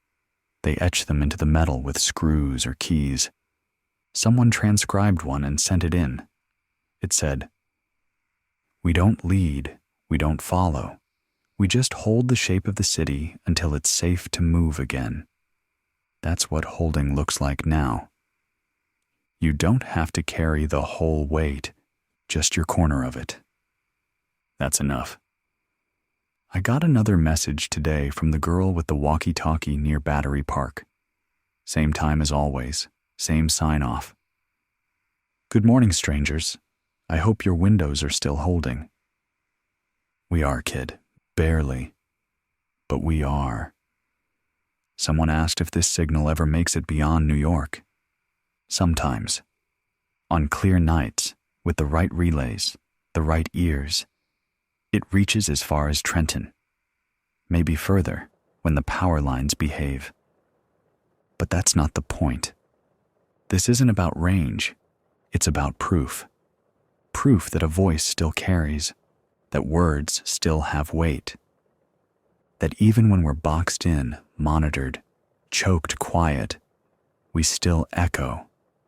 There's a street in the Bronx where neighbors hang torn strips of fabric outside their windows every morning, different colors each day. They use them to pass messages. Red means danger. Blue means food is being shared. Green means someone new has arrived. Today's color was white. No one's sure what it means yet, but someone will figure it out. We always do. This is the work now. Reading each other, decoding hope, and sending it forward. So if you're out there, if your hands are shaking and your stomach's empty and you're wondering if it's worth it to hold on, it is. You are, I promise. This is Jordan Hale. Still here, still real, still lighting the dark with one word at a time. It's 12:03 p.m., midday now. No breeze, no shadows shifting. The light just hangs there, flat and stubborn, like it doesn't know what to do with itself. I can hear hammers in the distance, not many, just 2 or 3, not frantic either, measured. That kind of sound used to blend into the background. Construction noise, maintenance work, someone putting up drywall. Now it cuts through everything, because if someone's building something, they haven't given up. That matters. Got a message through a runner this morning, a teenager with a busted bike and a bag full of notes. Said he's been delivering letters between rooftops, skipping the roads completely. He calls himself Courier 6. No last name, just that. He handed me a folded slip of paper. Said it came from a church basement near Crown Heights. It read, "We ring the bell every hour now, just once. It's not for prayer, it's to let the others know we're still breathing." There's no power in that church, no lights, no gas. But someone's found a way to make a sound carry through stone. I hope they hear it back. Someone in Long Island City says they've been watching the skies. Not the usual drones, slower, quieter objects, almost still, hovering, no visible light, no engine noise. They said, it's like they're waiting for something, or listening. I don't know what that means, but it's not the first time I've heard it. A few nights ago, someone else said they saw a shape above the river, not flying, not drifting, just present. Maybe it's surveillance. Maybe it's projection. Maybe it's just us staring too long into the unknown and making sense where there is none. But even if that's true, even if it's all in our heads, doesn't that tell you something? We're still trying to understand, still trying to piece meaning out of chaos. Still asking questions when the answers are late or never. That's not panic. That's survival. A woman in Bed-Stuy has been painting again. Small canvases. Only what she can carry. No portraits, just windows. Every canvas is a window. Some open, some shut. some cracked with curtains swaying. She leaves them in stairwells. Says it's her way of reminding people what it looked like when we used to look out instead of hiding in. One was found in a mailroom with this note taped to the back. If you can't open your own window, take this one instead. That's what art is now. Portable memory, salvaged feeling. And I'm telling you, it's working. There's a frequency I pick up now and then. Someone out of Albany, I think. He doesn't use a name, just reads old newspaper clippings, one every hour. Sometimes they're boring, sometimes absurd, but it's his way of saying, we existed before this. Today's clipping? A wedding announcement from 2006. 2 people smiling in black and white. A dress, a borrowed suit, a cake nobody remembers. But for a minute, as his voice cracked reading it, I remembered what love looked like in print. We don't talk about love much anymore. Too risky, too soft, too fragile in a city that can take everything in a day. But it's still here. I know it is. I hear it in the man fixing antennas for neighbors he's never met, in the woman who draws fake blue skies on stairwell walls for the kids who can't go outside, in the father who whistles the same tune every morning so his daughter knows it's safe to come out of hiding. That's love. Raw, quiet, daily. If you're still feeling it, if you're still making space for it in the mess, you're doing something sacred. Don't stop. Someone asked me what I miss most. The easy answer would be noise. Real noise. Traffic. Laughter. The way a subway train fills your bones when it pulls in at full speed. But what I really miss? The in-between. Those brief moments when nothing was happening but everything was fine. A blink of sunlight through a storefront. A kid's backpack bouncing as they ran down the block. The moment just before someone said, "Hey." I don't know when or if those moments come back, but I know this. We're not ghosts. We're not gone. Not yet. So keep singing under your breath. Keep blinking your flashlights through the curtain. Keep answering knocks, even if you're scared. Keep being proof, because every second we hold on, together, we remind them that this city doesn't belong to whoever locked the doors. It belongs to those still trying to open them.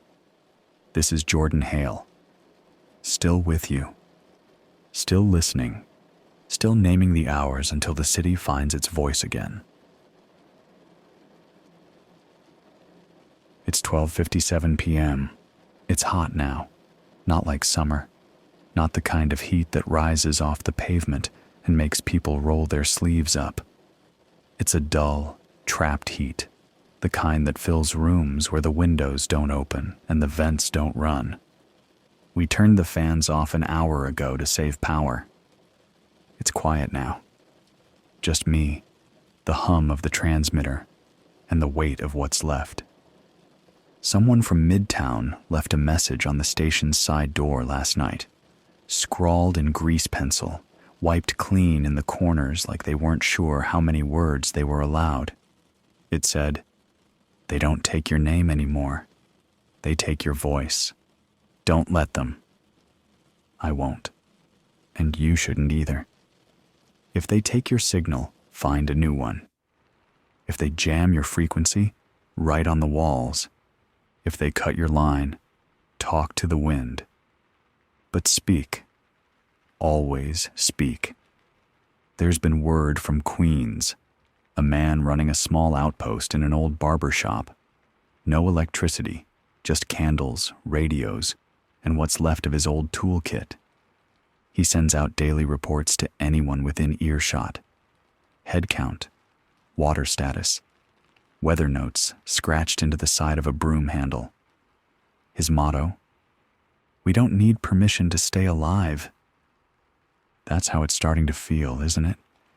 Like every breath you take without approval is a small act of rebellion. Someone in Bushwick says their entire block has gone silent. Not just power, no sound at all. No doors, no voices, just windows taped shut and curtains that never move. They're calling it the mute street. The person who sent the message said, "I think they're still in there. I think they've just forgotten how to answer." That chills me more than anything else, because it's one thing to be locked out. It's another to lock yourself in. I don't blame them. We all have our limits, our breaking points. But if you're hearing this from somewhere quiet, too quiet, I want you to know, the world didn't end. Not yet. We're still here. Still moving. Still trying. You don't have to be loud. You don't have to scream. Just knock once. Whisper. Write something down. Proof of life. That's all it takes. There's a corner in Flatiron where someone started laying bricks. No plan. No sign. Just one brick a day. Same corner. Same stack. Now it's waist high. Nobody claims it. Nobody stops it. But every morning, another brick appears. Someone's building something. Maybe a wall. Maybe a monument. Maybe just a reason to get out of bed. Doesn't matter. It's real. And it's happening. Someone asked if I'm afraid. Of course I am. But I'm more afraid of silence, of the world going still, and nobody remembering who we were before. So I talk. I name things. I tell you about the woman who left an origami crane in the mailbox this morning, folded from a ration card, creased perfectly, wings spread. I tell you about the boy who whistles the same tune every morning at 6:30, off-key, but faithful. I tell you about the group of nurses downtown who paint their fingernails a different color every shift just to remember what day it is. These are not headlines. They are not operations or orders. They are what's left when the rest is gone. They are us. Still walking. Still stitching the city together with thread and breath and stubborn hope. So if you're sitting in the dark right now, holding your breath and wondering if any of this is still real, I'm telling you, it is. This signal is real. You are real. And someone out there is waiting for your voice to return. This is Jordan Hale. Still here, still on air, still believing in the sound of us. It's 1:41 p.m. The streets outside are quiet again. The heat's still clinging to the walls, thick and stale. You can feel it in your teeth. The kind of heat that doesn't come from the weather. It comes from pressure. The weight of everything held back, just long enough to pretend we're okay. But we're not okay. And that's fine. Nobody's asking you to pretend anymore. Someone left a note tucked into the front gate this morning, handwritten. The ink had run in places like maybe they started writing during the rain. It read, "You don't know me, but I listen. I count your breaths between sentences. I copy your words down just to have something real to say back." Then it ended with 3 more words. "Please keep talking." So I will. I've been thinking about silence again, how it can mean so many things. Safety, fear, defiance, grief. But mostly, I think silence is what you get when you run out of language. When the world around you gets so strange that the old words don't quite fit anymore. I've been watching that happen across the city. People aren't calling things by their names anymore. Streets have nicknames. Buildings are identified by sound. The one that hums, the one with the dripping pipe, the one where the window slams shut every few minutes. That's how we navigate now. By sensation, by memory, by sound. I got a report from someone in Inwood. Says a community there is using music to pass signals between buildings, not actual songs, just rhythms, a knock, a drum, a broomstick on a trash can. 1 knock, we're awake. 2, we have food. 3, don't come out. That's the system. Primitive. Perfect. A woman from Queensbridge reached out, said her neighbor uses old batteries and string lights to create blinking messages in the windows. 1 blink every 5 seconds means safe. A strobe means stay out. She said, "We used to complain about light pollution. Now I sleep facing the window so I know someone else is still there." It's funny, isn't it? How we used to hide from the noise. Now we build entire worlds out of the smallest fragments of it. Someone else sent me a map. Drawn in charcoal, smudged at the corners, streets labeled not by names, but by smells. Curry, Moldavian soap, gasoline. That's how she tracks where she is. That's how she knows what to avoid. A building that suddenly smells clean? Bad sign. Means it's been cleared, and not by friends.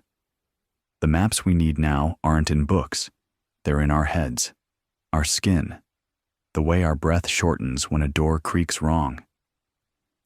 I've also been hearing about something called the corridor.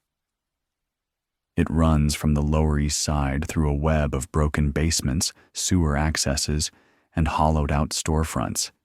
It's not official, not protected, but people are using it. Not to escape, just to reach each other. One woman described it like this: "It's not a tunnel, it's a thread. We follow it because it's the only thing still holding us together." I don't know who marked it, don't know who maintains it, but I know it exists because I've gotten too many messages about it from too many directions to call it rumor. And that's how resistance survives. Not with headlines or marches, with threads, with corridors, with signals passed hand to hand through the dark.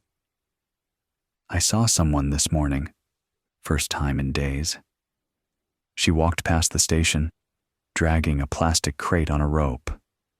Not fast, not afraid, just moving. She glanced up once, didn't wave, but I saw her mouth something. 3 syllables.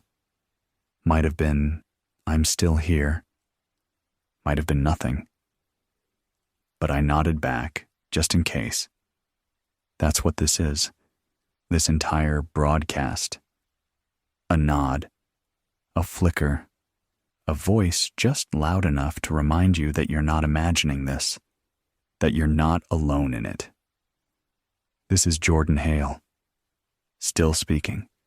Still watching the light shift across the silence, still naming the hours until the city answers back.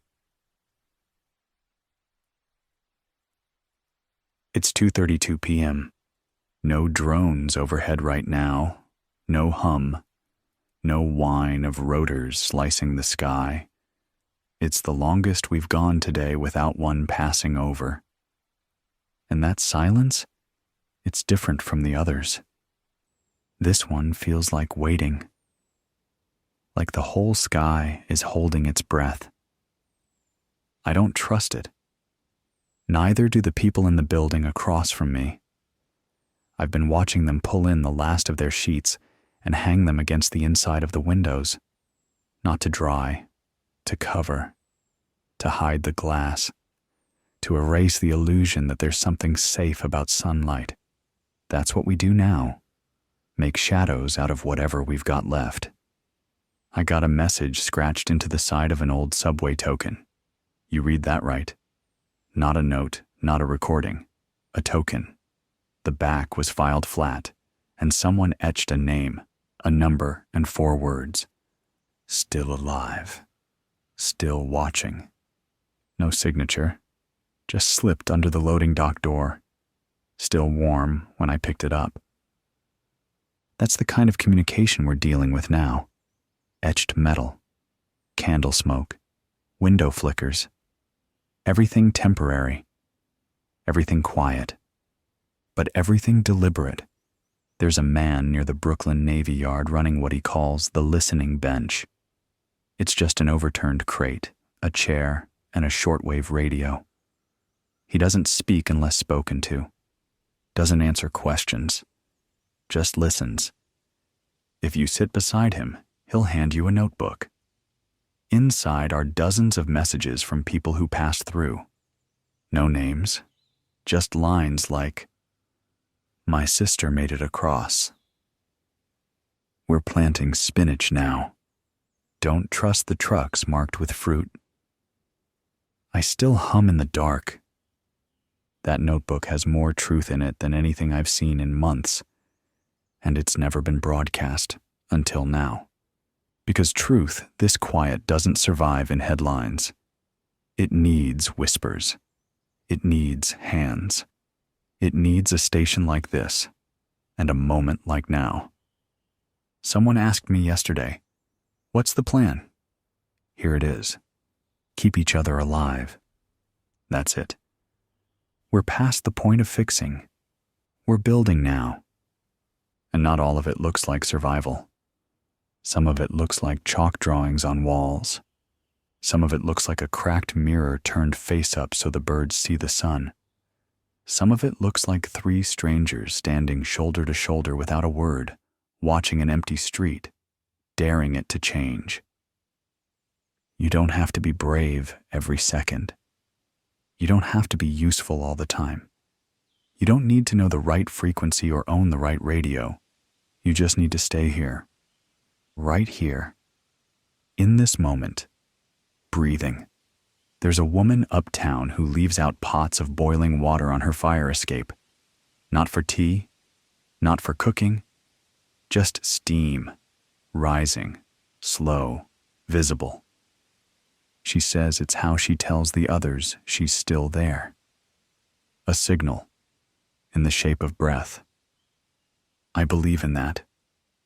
I believe in the boy who writes "still open" on the side of a closed food truck just to make people laugh. I believe in the guy near Avenue D who patched a generator together using parts from a coffee machine and a microwave fan. I believe in the old man who tunes his radio every hour on the hour, even though he says the only voice he wants to hear is his daughter's, who he hasn't seen since March. Because hope isn't a strategy anymore. It's a practice.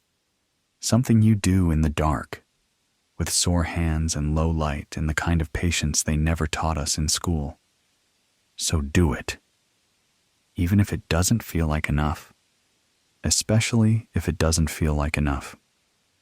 Because every time you look up at the window and don't cover it, that's a message. Every time you knock twice on the radiator, that's language. Every time you whisper someone's name instead of forgetting it, that's resistance. This is Jordan Hale, still speaking, still believing in the way sound makes space, still here, and so are you. It's 3:17 p.m. There's a low haze in the air now. Not smoke, not dust. Just that strange, yellow-gray filter that hangs over the city when everything feels stuck. It makes the buildings look farther away than they are, like the city's holding itself at arm's length. I stepped outside the booth for a second. Just stood in the doorway. Not much sound. Just the tick of metal cooling in the heat. And then, faint, barely there, the crackle of static from a nearby window. Someone else was tuning in. That's all it took. Just that little click of confirmation. We're still connecting. I got a recording this afternoon. Not a voice, but a rhythm. tapped out in code. Morse, maybe. Or maybe something older. It repeated 4 times, then stopped. I don't know what it means. Yet. But I've been listening to it on repeat, trying to feel the message underneath it. Because that's what this is now. Language without translation. Meaning passed like a thread from one hand to the next. And even if we don't know the words, we know the weight of them. A man from Harlem sent in a note on the back of an old chessboard. Black squares scratched out, white squares painted over, each one labeled with a letter. When I put the letters together, they formed a sentence. The kings are gone, the pawns still fight. He signed it, just another piece. That's how most of us feel now, isn't it? Not leading, not directing, just moving one square at a time, trying not to fall. But here's the thing they don't tell you about pawns. If they survive long enough, if they reach the other side, they become anything. Anything at all. I've been tracking a voice from Staten Island. Weak, scattered, but consistent. She reads bedtime stories. No introduction, no commentary, just straight into the tale. Fables, folk tales, stories from before the blackout. Some nights she reads from memory. Some nights she sounds like she's flipping torn pages in the dark. She ends every broadcast with one sentence: sleep easy if you can. That voice matters more than any order barked through a megaphone. Because it's not trying to control, it's trying to comfort. And right now, comfort is resistance too. Someone from the Bronx sent in a half-burned library book, wrapped in plastic, sealed with wax. Inside was a single line highlighted in yellow. Civilizations don't end in flames. They end when the stories stop. That's why I keep talking. That's why you keep listening. That's why the girl on the rooftop 3 blocks west keeps writing messages on cardboard and flashing them through binoculars toward the next building.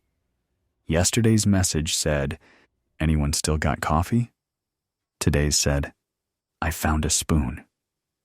She hasn't signed any of them, but I know she's laughing when she writes them. I can feel it in the way the letters curve, in the rhythm of it.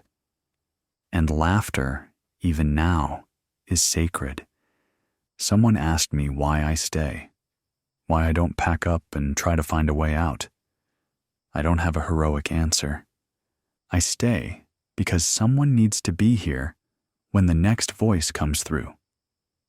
I stay because there are stories still crossing the river, still passed from hand to hand in cracked leather notebooks and folded receipts and the backs of photographs. I stay because when you stop bearing witness, the silence gets ideas, and I'm not ready to let it speak for us. Not yet. There's an apartment window across the way that blinks a flashlight 3 times every hour. Once for morning, twice for afternoon, 3 for nightfall. No words, no pattern, just time, marked with light.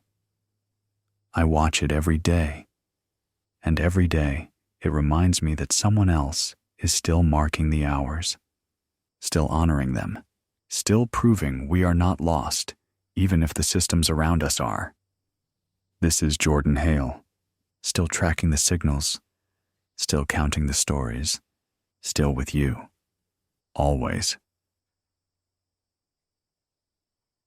It's 4:05 p.m., no breeze. The air's thick, not hot, not cold, just still. The kind of stillness that makes you second-guess every noise, that makes footsteps echo a little too long, makes your breath sound louder than it should. I think someone's on the roof above me, not walking, just shifting weight every so often. I haven't gone to check. If they wanted to be seen, they'd knock. That's the rule now. Silence means safety. Stillness means peace, until it doesn't. I got a shortwave ping from somewhere near Fort Greene. The voice was low, careful, male. He said, "We've started leaving books in the laundromats, pages torn out, one story at a time. That way, no one has to carry too much. That way the stories keep moving." He didn't say his name. Didn't say what kind of stories. Just that they're true. That's enough. If you find one, a page tucked under a chair, taped to a detergent bottle, don't throw it out. Read it. Pass it on. Stories are seeds now. They root wherever we let them. I got another message from the girl near Battery Park. She never misses a day. Today, her walkie-talkie crackled once. Then this. They said we couldn't leave, but they didn't say we couldn't dream past the walls. I don't know how old she is. 11? 12? But her voice could hold a city together better than any wall. A teacher in Astoria wrote in. Said she's been holding classes underground. 6 kids, no lights, just flashcards and a battery-powered recorder. She plays old sounds, birdsong, ocean waves, applause, and asks them to describe what it feels like. She said, they've never seen the ocean, but they describe it perfectly, because someone else told them once, and they believed it. That's what education is now, not facts, not figures, just belief. Carried forward one whispered sentence at a time. Someone in Bushwick is weaving cables through manholes, not to escape, but to connect. He's making what he calls the thread, a hardline communication net, no towers, no satellites, just wire and willpower. Every 400 feet, he taps into a relay node with a piece of chewing gum foil and a copper nail. The signal's weak, but it works. He said, I'm not building the future. I'm just keeping the past alive long enough to hand it off. There's a woman who sends me drawings once a week, sketched in charcoal on the back of eviction notices. Not sad drawings, not angry ones either. She draws what she wants to remember. A glass of orange juice, a child's shoe left on a fire escape, the way light hit the deli counter on a summer afternoon. That's what memory looks like when the world forgets how to feel safe. It's a cracked pencil and a page you're not supposed to have. And you draw anyway. That matters. I saw a note today, taped to a lamppost near Union Square. Wind nearly tore it loose, but it held. All it said was, if you're reading this, you made it through another hour. That's it. No contact. No promise. Just the truth. And sometimes, that's the only truth we need. You made it. Through that last stretch of silence. Through that last moment of fear. Through the waiting and the noise and the quiet that followed it. You made it. So take a breath. Drink what water you have left. Look toward a window, even if it's boarded, and listen, not just for me, for the city, for the pulse under all of this. Because it's still there, still beating, still reaching for the next hour. This is Jordan Hale, still talking, still real, still yours. It's 4:59 p.m. The sun's shifting again, not setting yet, but dipping just enough to stretch shadows across the street. Long, thin things. They creep up building walls like hands looking for something to hold. It's the quiet hour, the one before things get uncertain again. Too late for morning routes, too early for night patrols. People call this the window, the drift, the space where movement is possible, but never guaranteed. A man from Flatlands calls it the breathing hour. He says that's when they open the door for 5 minutes. Let the air in, let the silence out. Just 5 minutes, every day. That's the rhythm of their survival. I got a letter today, folded tight, left in a rusted bird feeder outside the gate. No name, no return mark. Inside were 3 things: a Polaroid of someone's hands holding a lit match, a feather, and a note that read, "We don't know where the light ends, but we keep it anyway." No explanation, no plea, just a truth. And you know what? That match, that photo of a match, it was enough to make me feel warm for a moment. That's the power of detail. Someone else sent me a recording, background hiss, a low hum of generators, then a voice reading names. First names only, in alphabetical order. Over 200 of them. At the end, the voice said, "These are the ones we haven't lost, not yet." Then the recording cut out. No signature, no date. Just presence. There's a roof in Alphabet City where someone has arranged old CD discs into a spiral. From above, if anyone's still looking from above, it flashes light like a signal. I don't know what it says, but maybe it doesn't say anything. Maybe it just shines. And maybe that's the whole point. To remind whoever's up there that we haven't gone dim. There's another message going around. Heard it 3 times now, from 3 different boroughs. Always the same wording. If they ask you to prove you exist, tell them to check the footprints on the roof. I like that. Footprints on a roof. Proof of defiance. Proof of joy. Proof of movement, even when everything else says, stay low. Someone from the Lower East Side has been making soap from ash and oil, leaving bars of it on doorsteps. No message, just the soap, wrapped in paper, stamped with a simple symbol, a single eye, closed. One woman who found one wrote in to say, "It felt like being remembered." That's what we need now more than anything. To be remembered. To know we're still written into someone's day, even if it's just with soap and silence.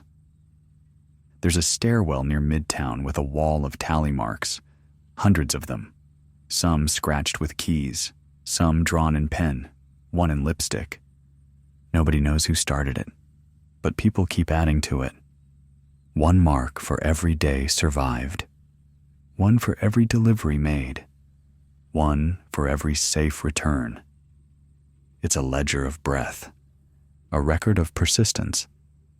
If you're near there, add your own. Doesn't matter how neat it is, just matters that it's there. These are our new monuments, not statues, not flags, just marks and messages and lights hung from balconies. Proof that even in siege, life doesn't stop. It just adapts. It just speaks quieter. And right now, I hear you. Every note, every page, every code tapped out in flashlights and footfalls. I hear you, and I'll keep echoing you back until you can speak louder than me. This is Jordan Hale. Still here, still holding the line, still counting the light. It's 5:45 p.m. The city's gone golden. That last hour before sundown, when even the dust seems to shine.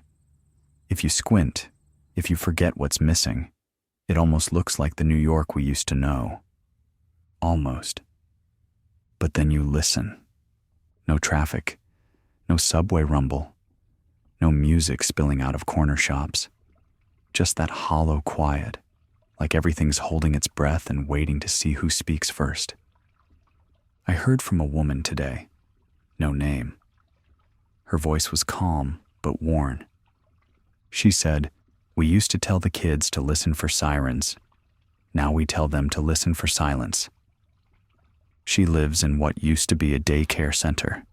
The murals are still on the walls, bright animals and cartoon trees. She said they keep the lights dim and the windows papered, but they still read aloud at noon and draw pictures at dusk. She said it keeps the little ones from unraveling. She ended her message with this: "We don't pretend it's normal, but we still pretend it's a life." That line has been sitting with me. Because what else are we doing, really? Making outlines, tracing the shape of normal with whatever tools we've got left, batteries, string, sugar packets. If you're listening to this and all you did today was keep breathing, that's enough. That's more than enough. There's a guy in the Bronx who's been collecting broken instruments. Doesn't fix them, doesn't play them, just lines them up on the windowsill of his apartment. He says when the light hits them just right, they shine like they're still making music. He calls it his silent orchestra. Someone across the street leaves flowers on the windowsill every Friday. Not real ones. Paper. Newspaper mostly. Last week's headline was folded into a rose. The note under it said, "Even lies can bloom if you fold them right." There's a place near Canal where people gather, not for meetings, not for trading, just to sit. No one talks. No one asks questions. They just sit on crates and watch the street for exactly 20 minutes, then leave. Someone asked what they're doing.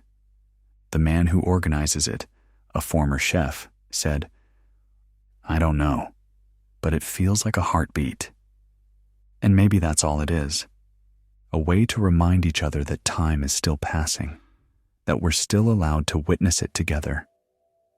I heard from a runner this morning, kid maybe 19, delivering meds and batteries on foot between Queens and Manhattan. He said he times his crossings by the sound of bells. Not church bells, not real ones. Recordings. Someone, somewhere, plays a bell sound every time a crossing is safe. It echoes through pipes, through vents, through whatever's left of the old city grid. The kid said, "I don't know who rings them, but every time I hear it, I feel like someone's watching out." Whoever you are, if you're playing those bells, thank you. Because timing matters now more than ever. There are buildings where the only power left is human rhythm. A knock on a radiator to say, "I'm here." A broom tap to say, "Wait 5 minutes." A hum passed down a stairwell to mark the end of daylight. None of it's official, but all of it's real. More real than anything that used to flash across a news ticker. More real than any headline that said, "Normalcy is returning." We know better now. We know that normal isn't something you wait for. It's something you build, brick by brick, signal by signal. I'm not sure how much longer this signal will hold tonight. The relays are running hot. The last inverter we've got is making a sound like it's chewing rocks. But if we cut out, if I drop mid-word, don't worry. I'll be back as soon as I can. I always come back. Because that's the promise I made when I first opened this mic. If someone's listening, I'll keep talking. Even if it's just one of you. Even if your radio's cracked and the antenna's a bent coat hanger. Even if you're listening from under a staircase with your head pressed to a wall, trying to catch the echo.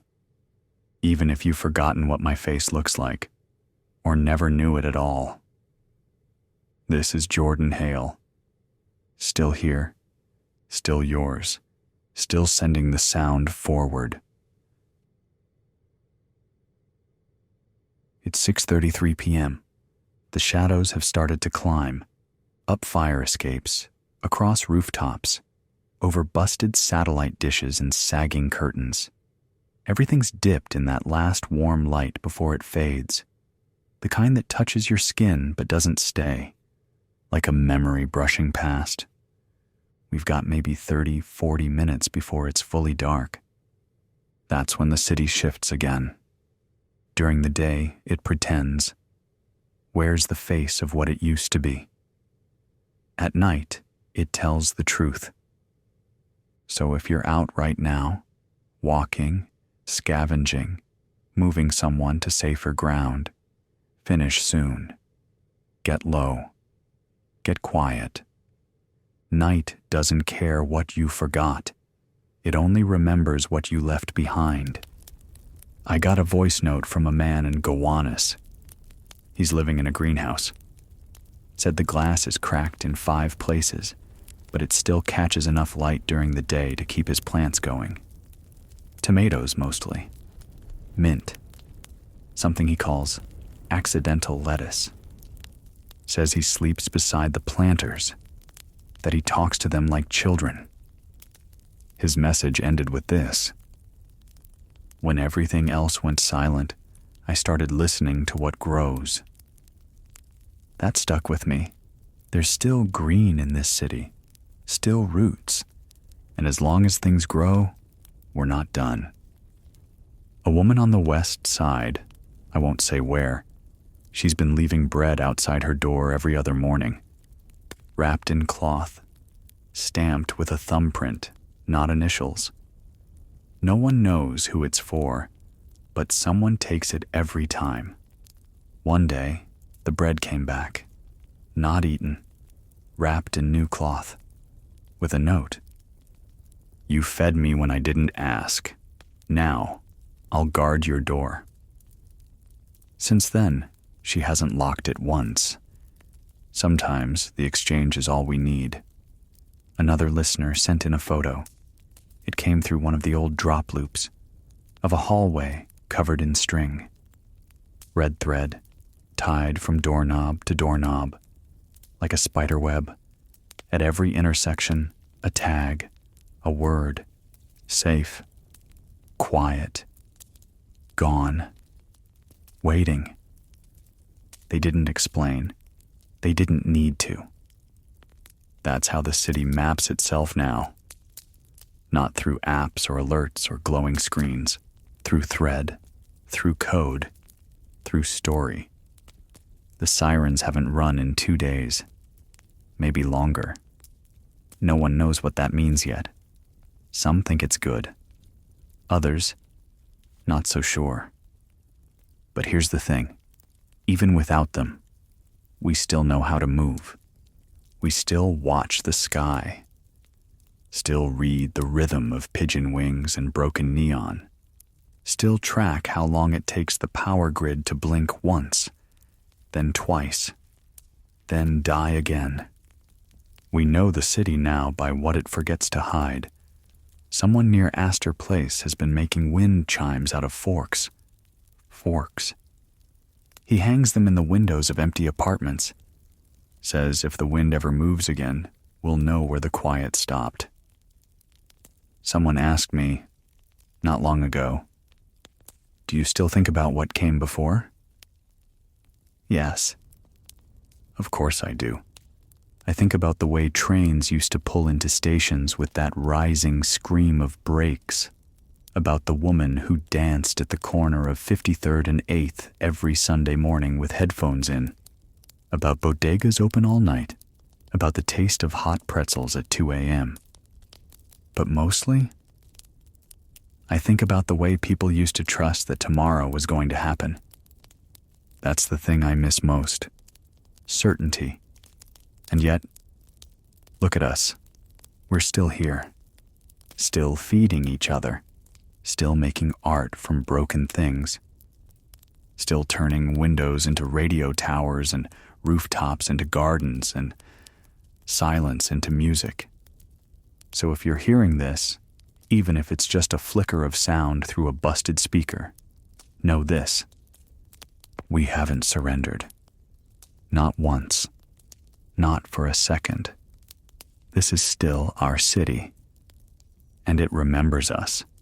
In footsteps, in whispers, in lights turned on, then off again, in names carved into wood, in breath held, in breath released.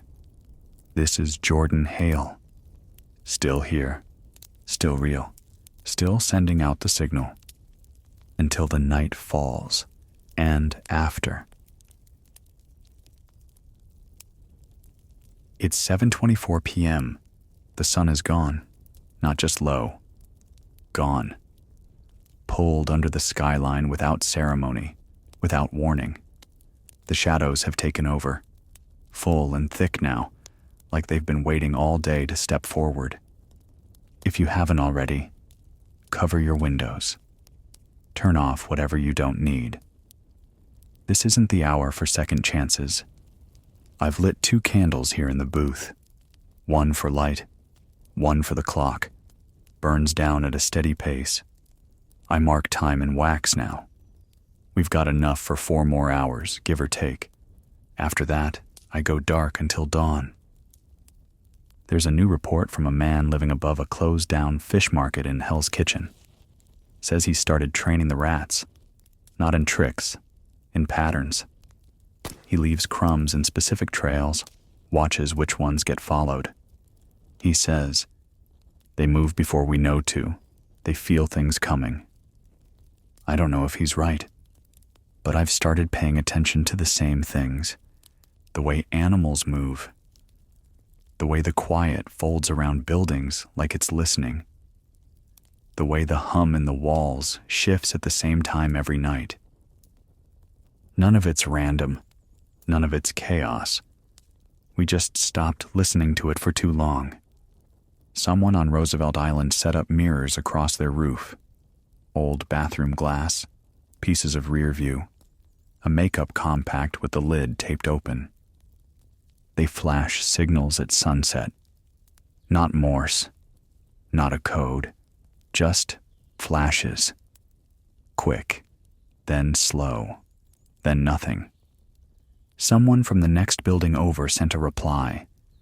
A paper airplane thrown with 2 bricks taped to its wings. It carried a single word. Yes, that's all. Yes, that's what hope sounds like now. Not declarations, not songs, just replies. Just confirmation that you're not alone in the dark. There's a hallway in the Bronx where someone draws chalk outlines of shoes. 1 per day, facing the same direction. I don't know what they mean. Maybe it's a path. Maybe it's a record. Maybe it's just a ritual to keep the silence from settling in too deep. But every morning, there's 1 more pair, and no one dares erase them. A boy from Bushwick, maybe 13, sent me a drawing. Crayon on cardboard. 2 towers, not skyscrapers, not bridges. Just towers. 1 tall, 1 broken, a ladder between them, crooked but still holding. He wrote, "We live on the short one, but we can still see the tall one." That's what this broadcast is, isn't it? A ladder between towers. 1 half broken, 1 just out of reach. And this signal is how we climb. I've been keeping track of every time the lights flicker in the building next door. It's not random. 7 seconds on, 5 off, then 3 quick pulses. Every night, just after 7. Someone's doing it on purpose. Someone wants to be seen. So if you're near 15th and Avenue C, look up. Find the 4th window from the left, 3rd floor. Count the blinks. If it matches what I just told you, leave a mark, a light, a sound, something to say. We see you too. There's a woman in Harlem who's been recording lullabies. No vocals, just the music.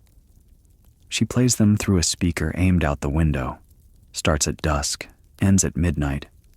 No words, just melody. Someone sent in a message last week. I haven't slept in days, but I cry every time I hear that tune. That's what healing looks like now. Not fixes, not cures, just feeling something when you thought you couldn't anymore. Just remembering that you're still capable of feeling anything at all. This is what we are now. A network of flickers.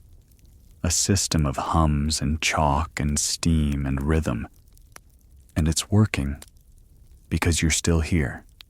Because I'm still speaking. Because when someone walks down your hallway and knocks twice, you knock back. This is Jordan Hale. Still here. Still holding the light. Still answering the dark with your names, your notes, your voices. Even now. Especially now.